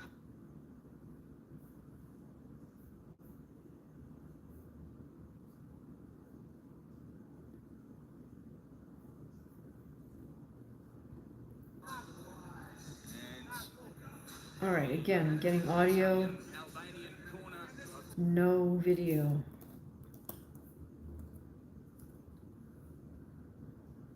All right, Jim. Cool. Who do you have winning?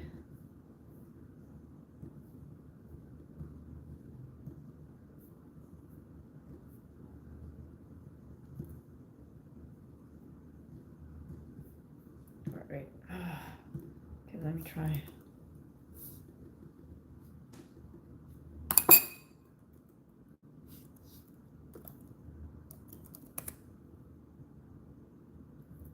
Yeah, right, exactly. All right, hang on.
All right, so I just went on Amazon Prime.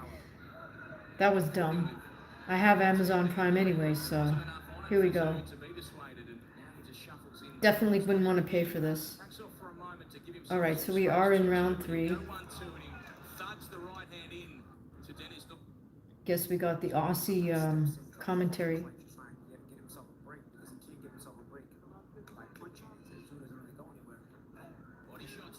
Oh, except Malinaji is on this desk, so I don't know where they're looking. If they're there in person or what. Anyways, here we go. Nurha seems to be picking it up here, and I don't know why Tim. Oh, nice 1-2 by Tim.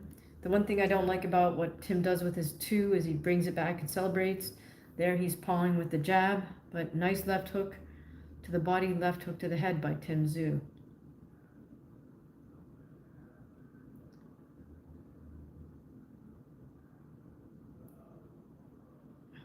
Tim is still doing the thing I've mentioned before in the breakdown. Yeah, I took a little break. Carlos came back. We're doing, yeah, I mean, I don't know. This is the second hour, so finished up with UFC. Money Moicano won. Beautiful rear naked show. Beautiful striking, too. Virna Janjidoba won prior to that. Again, superior striking, superior grappling. Now we're watching Tim Zhu versus an Albanian fellow, Nurha.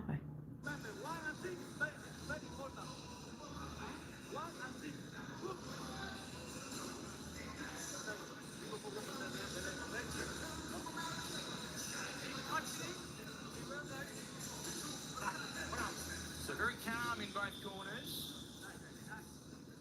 All right, I actually think Nurha's doing quite well in this fight, even though I haven't seen the whole thing. Yeah, how are you doing, Carlos? Hope you're feeling better. Yeah, they're fighting in Australia, so I have no idea what time it is. It's probably tomorrow. Okay, nice stiff jabs by Nurha to open up round 4. Couple of good jabs by Tim, knocks Nurha's head back. Nurha comes right back with double jab right hand. Okay, so now Tim has reverted to just himself. Again, celebrating with that right hand. Yeah, and certified. The ref has some weird stop sign on his back. Sorry, I shouldn't laugh. I don't know what it's about. Nice stiff jabs from Nurha at the right distance. Tim seems to do better at slightly closer distance. Oh, nice left body shot by Tim. Now he's complaining about something else. Nurha apologizes. Oh, big cut on Tim's cheek. Ref walks him over to... Oh, wow. It's like a small mouth on his left cheekbone.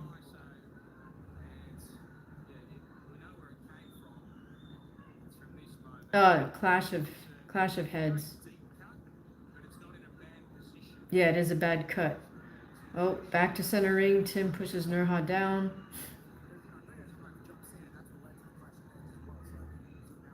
His cut man should... Yeah.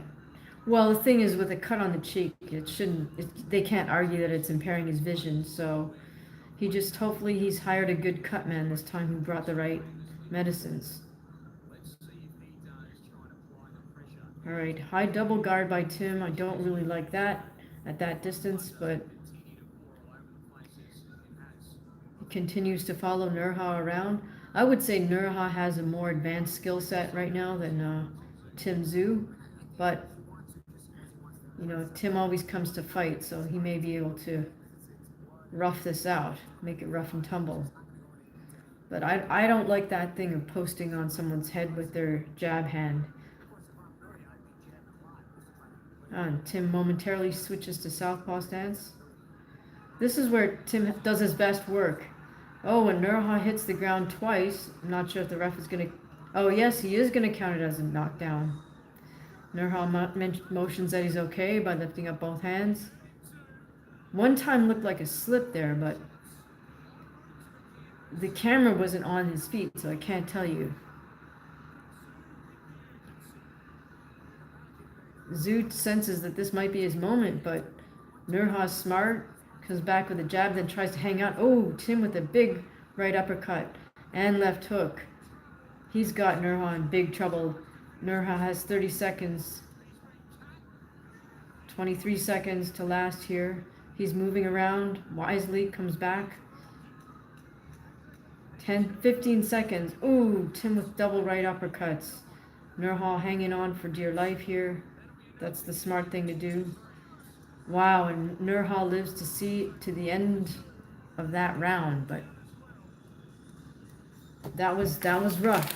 He caught him right on the ropes with some, I think it was a short hook.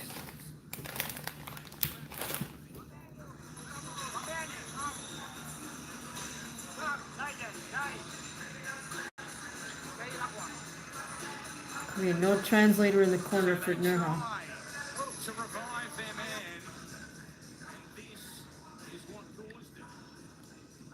Yeah, I agree with you, Jim. Nurha's definitely hurt.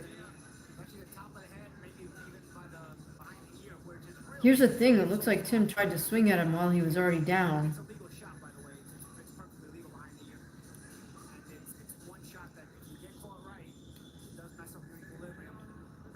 Oh yeah, it was a hook that caused him to touch the canvas the first time.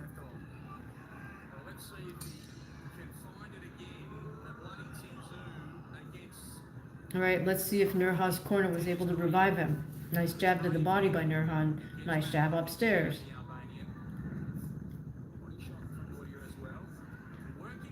Nurha's coming out hard here in this next round. Both men standing at mid-range.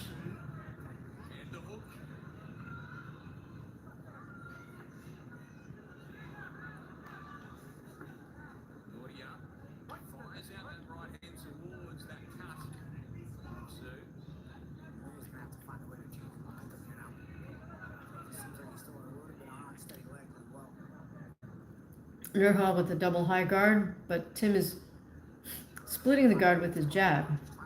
Nurha trying to find a right hand there.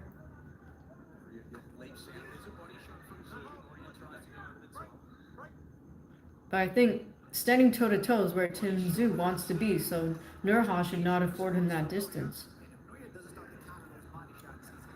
Tim with nice body shots. Ooh, right, left, and right. Nurha covering up, moving around.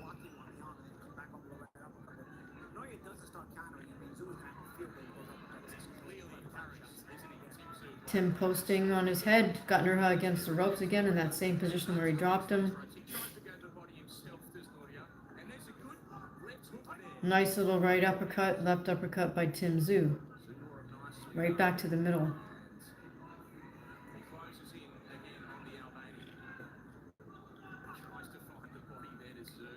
I feel that like Nurha should try to keep Tim at distance, not standing toe-to-toe like that where he gets nailed with these uppercuts on the inside. Nurha tries to come back with a tight uppercut of his own, to no avail. Nurha misses with that wide hook. Now he's still standing toe-to-toe with Tim Zhu. They don't want to be That's not where he wants to be, because Nurha's just putting up the high double guard, and Tim will tee off on him in that position. Yeah, Nurha's starting to get really damaged here, even though Tim is the one that with the cut. Ooh, and Nurha walks into a short right hand by Tim.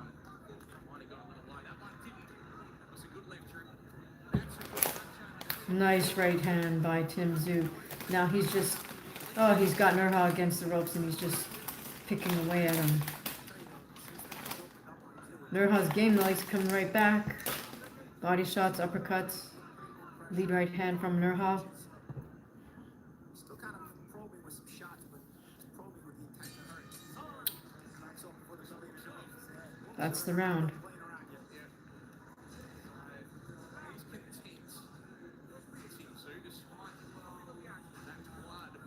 I gotta step away to get a drink. I'll be right back. Right back.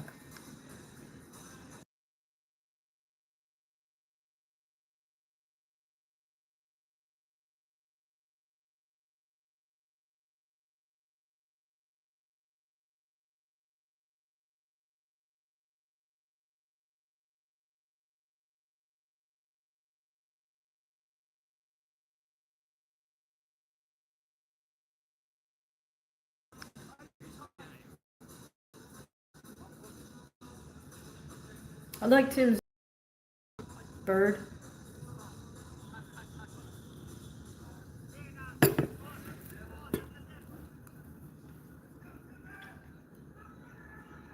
right, let's see what Tim can make of this. Round 6 scheduled for 10. Nice hard jab for Nurha to open up. Tim returns the favor and snaps Nurha's head back. Nurha circling around. This is what he needs to do. He needs to stay on the move here. Not put himself on the ropes like he just did. Tim calmly walking Nurha down. Rolls with a couple of Nurha's punches. Hard right and left hook. Oh, Tim is at distance now where he can throw those hard body shots. Hard jab. Nurha, as he's trying to move around, backs himself into a corner. That high double guard for Nurha is not working.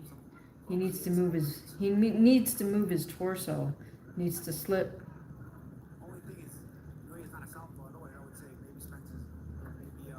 Oh, nice big left body shot by Tim.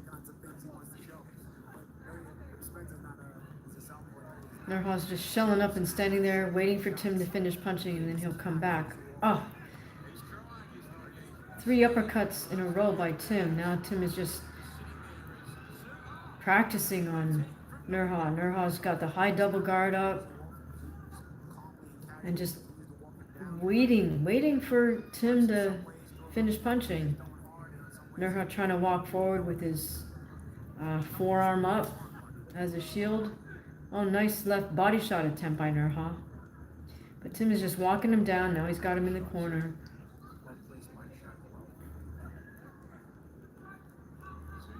Tim just being patient.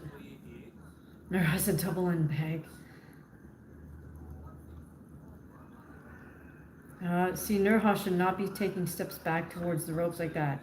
He's getting nailed with these jabs that are knocking his head back.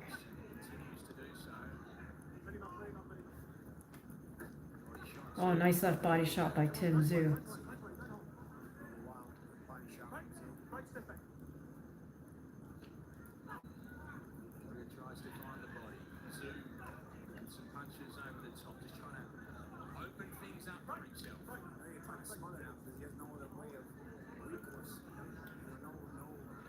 Ref pushes Nurha into the ropes. That's kind of cheap. Oh, big overhand right for Nurha. But again, he goes back to the high double and just waits for Tim to finish. Tim loads up on a big overhand. Nurha's in trouble. Tim with the nice right uppercut. Nurha's game. Trying to fight back. Trying to hold. Again, we don't have the fight clock on, and that's the bell. Nurha's not looking good.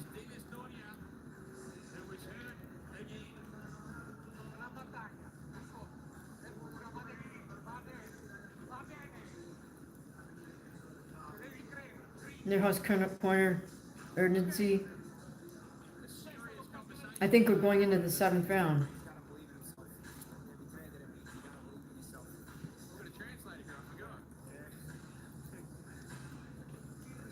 Yeah, big overhand right by Tim. Really.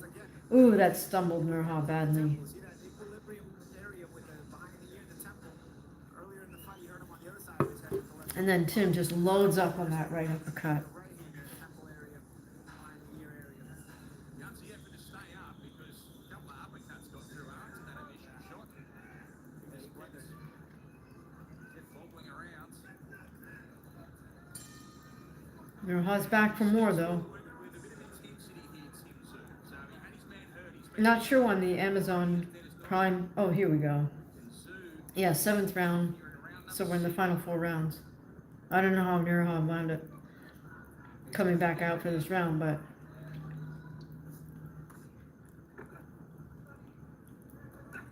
oh, Tim is just digging in with those uppercuts in that 1-2. Nirha comes back with those own 1-2. Single jab. But Nirha's he's although he's technically a decent fighter, he doesn't have enough tricks in his trick bag. Just double high guard staying straight is not going to do it.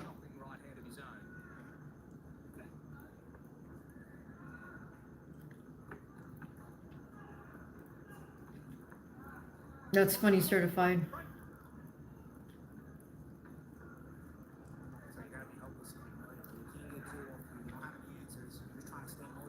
See, Nirha just landed a nice little left hook to the head, left hook to the body, but then he just shells up and waits for Tim to tee off on him.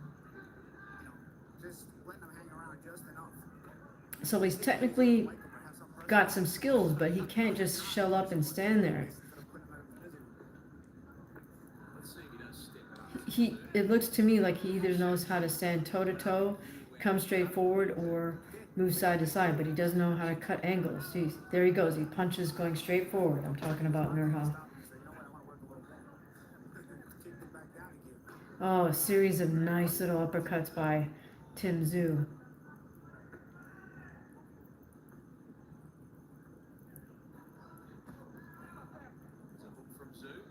Right now, he's alternating his touch punches with his hard punches.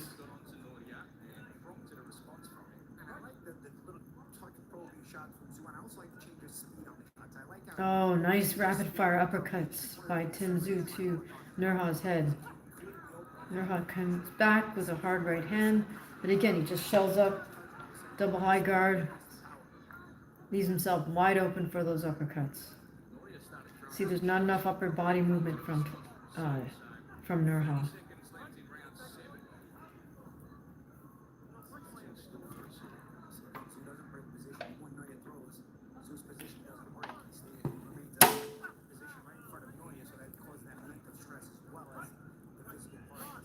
Men tie up.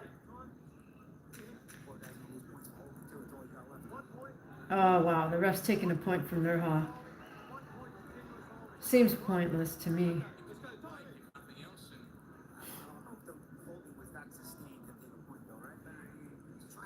Nice jab by Nirha. Tim returns it, and that's the round. Oh, Nirha is walking back rather slowly to his corner.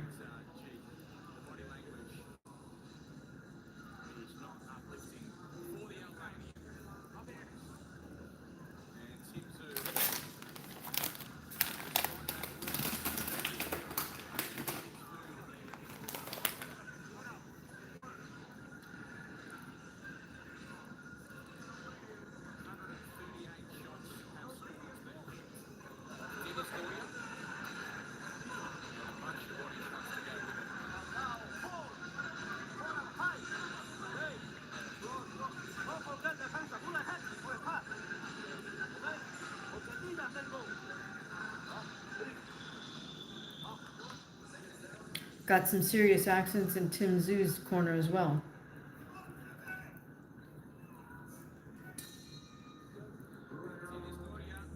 Slams the gloves together again and tries to talk himself into what remains of this fight. Tim opening up with a series of nice jabs.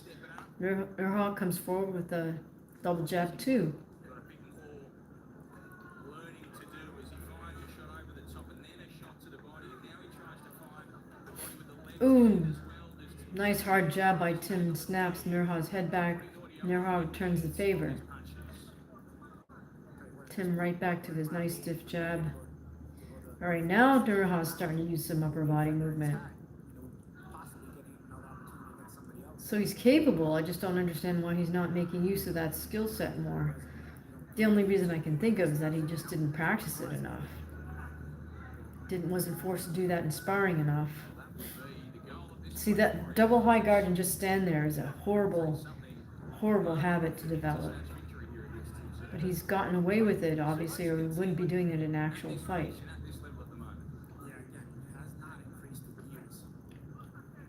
Oh my goodness, Tim with a nice hard, tight right uppercut. Nice right uppercut, left hook by Tim Zhu. Counter shot from Noria.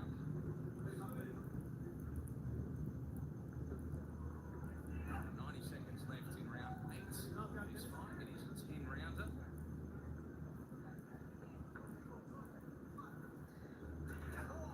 Nurha trying to get sneaky here. Does a little level change and gets caught with the right hand by Tim Zhu. Tim with a nice hard 1-2. At this point, we're the 8th round of 10. It's really Tim Zhu's fight to lose at this point. Left hand on the inside from Noria. Nurha with the left hook to the body, left hook to the head. Tim comes back with his own short left hooks. Zhu gets his way clear again. They're at range. Right hand from Noria. Body shot Zhu. Really nice right uppercut, left body shot by Tim Zhu. He felt that body shot. And Tim Zhu find another.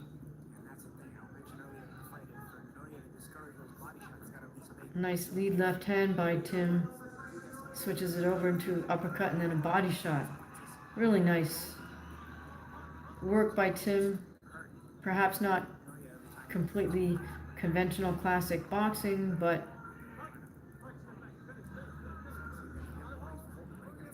oh, the ref is telling Nurha again not to hold.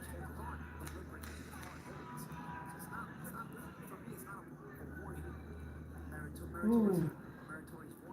Nurha's head gets snapped back by Tim's jab. Nurha follows Tim back to his corner.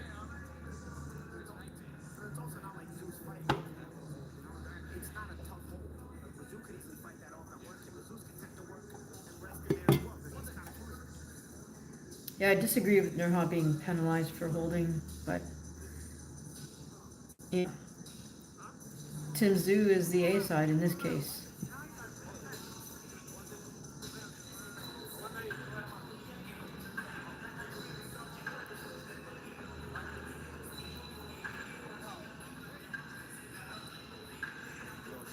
I'm going to go with Inoue and Benavidez on that one, Carlos. How about yourself? Oh, the stop sign says stop the coward punch. I don't know what that means. Paulie, are you comfortable with Tim Zhu losing here, or would you like to see him try and push it? For the benefit of the promotion of the Spence fight, if you push things out of stoppage, it would probably create more highlights, more headlines, so to speak. But if he's cruising, I can understand why. Maybe he's not trying to show Nice series of single jabs by Tim Zhu. work on things and maybe save for the Spence fight. 'Cause at least with Zhu, Yeah, I'm not a Zerto fan. I mean, Nakatani's great, but I mean, I really feel like Inoue is on another level from everybody. Oh, 1-2 by Tim just nails nails Nurha, and Tim also lands a right hand to the body. Nurha's problem is that he's in that high double guard, standing still, just way too much, and that tells me that he's gotten away with it in the gym. So nobody's, and on top of that, then his trainers never bothered correcting that aspect of his game.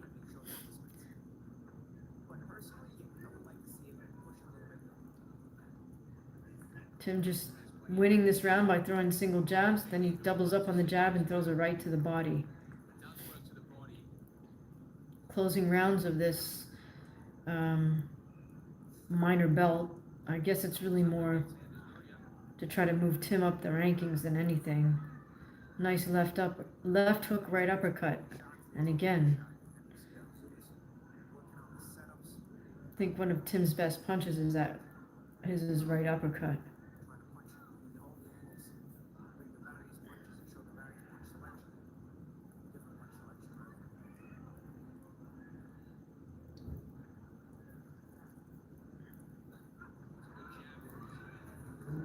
Again, Tim celebrating with that right hand. Don't like to see that, but he's getting away with it.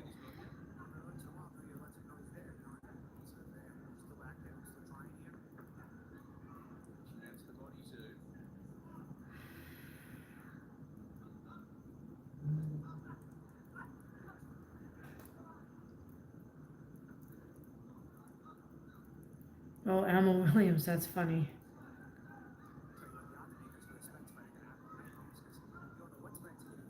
Yeah, Amal got dismantled, didn't he? Oh, nice jab to body by Tim. At this point, Tim can win these rounds simply using his jab.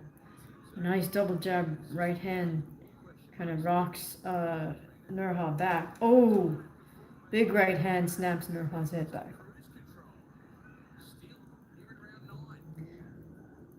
Looks like Nurha might be able to finish this fight, but goodness, he's taken a ton of damage in this one.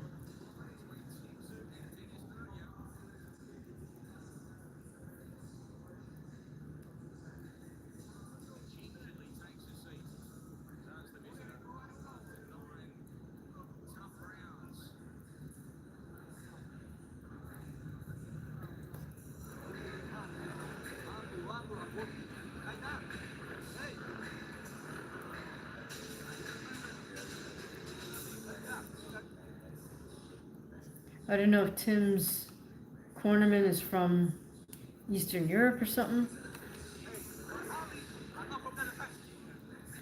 but can't really understand what he's saying.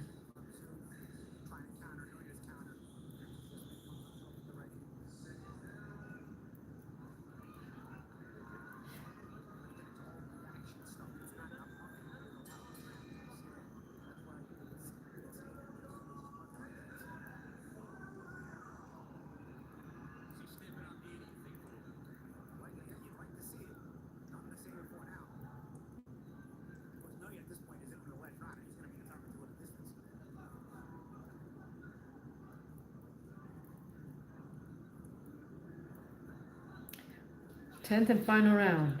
Here we go. Final 3 minutes. Tim Tszyu versus Nurha of Albania.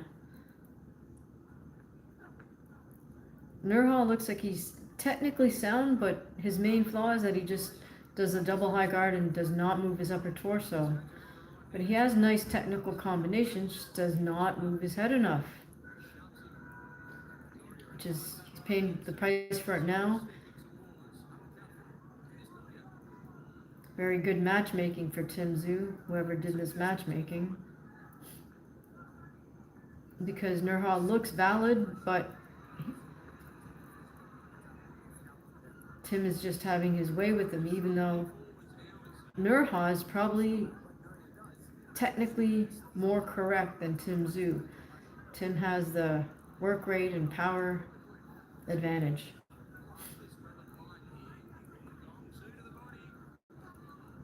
Oh, uppercuts, body shot by Tim.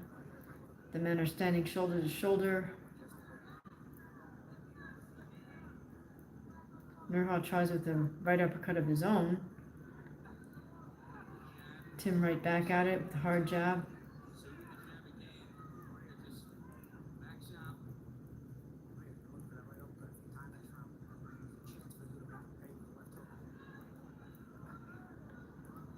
Hi, how are you doing? Good to see you watching the final round of Tim Tszyu versus Nurha from Albania. Final minute. This is going to be a walk away victory for Tim Tszyu. Okay, now it's the ref. Oh, ref is complaining about low blows with Nurha.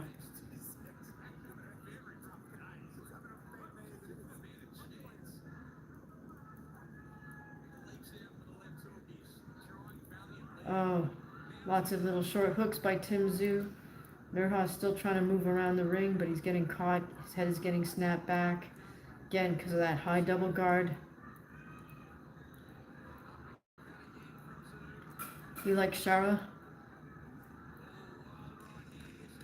Here we go, final 10 seconds. Tim's still coming hard. Dancing around a little bit. Throwing a jab. And that's it. Tim smiles. Nurha gives him a pound, shakes his head. I think he knows what's up.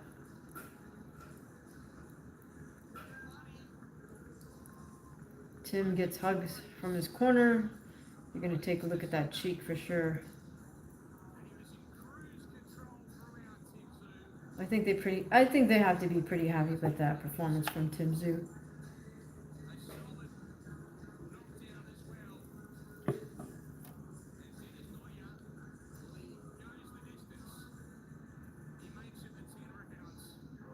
Nurha just standing in his corner, shaking his head.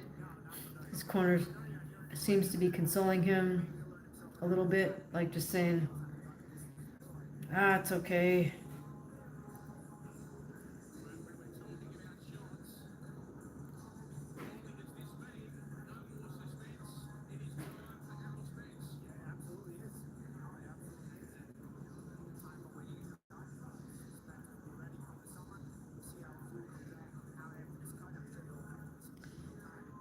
Alright guys, I guess we'll stick around for the decision here, just to hear it officially announced. I don't know if they can give Nurha any rounds. Maybe one or two of the opening.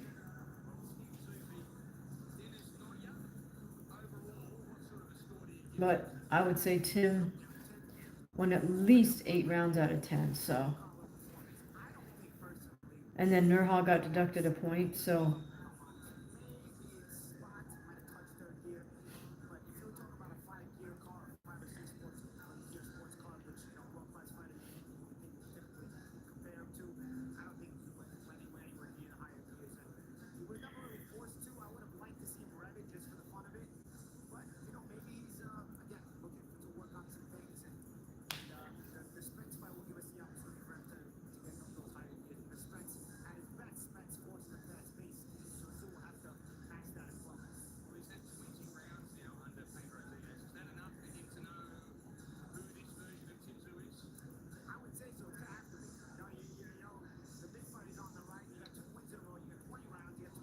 Tim's future after this? I don't know why they're talking about Errol Spence, but they are. At least Paul Malignaggi is. He's on the desk for, I guess. I don't know if he's on the desk in person in Australia, but.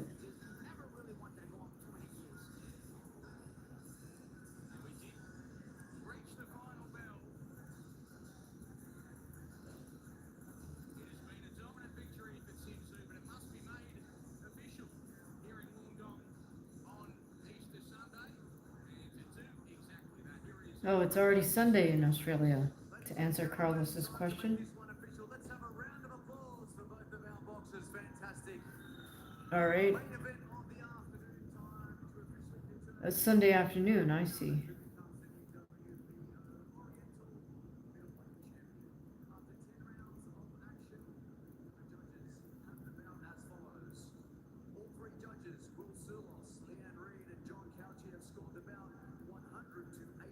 Ooh, 100 to 88. They didn't give Nurha a single round.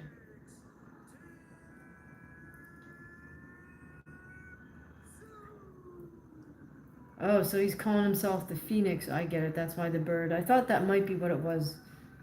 So rising from the ashes type thing. All right.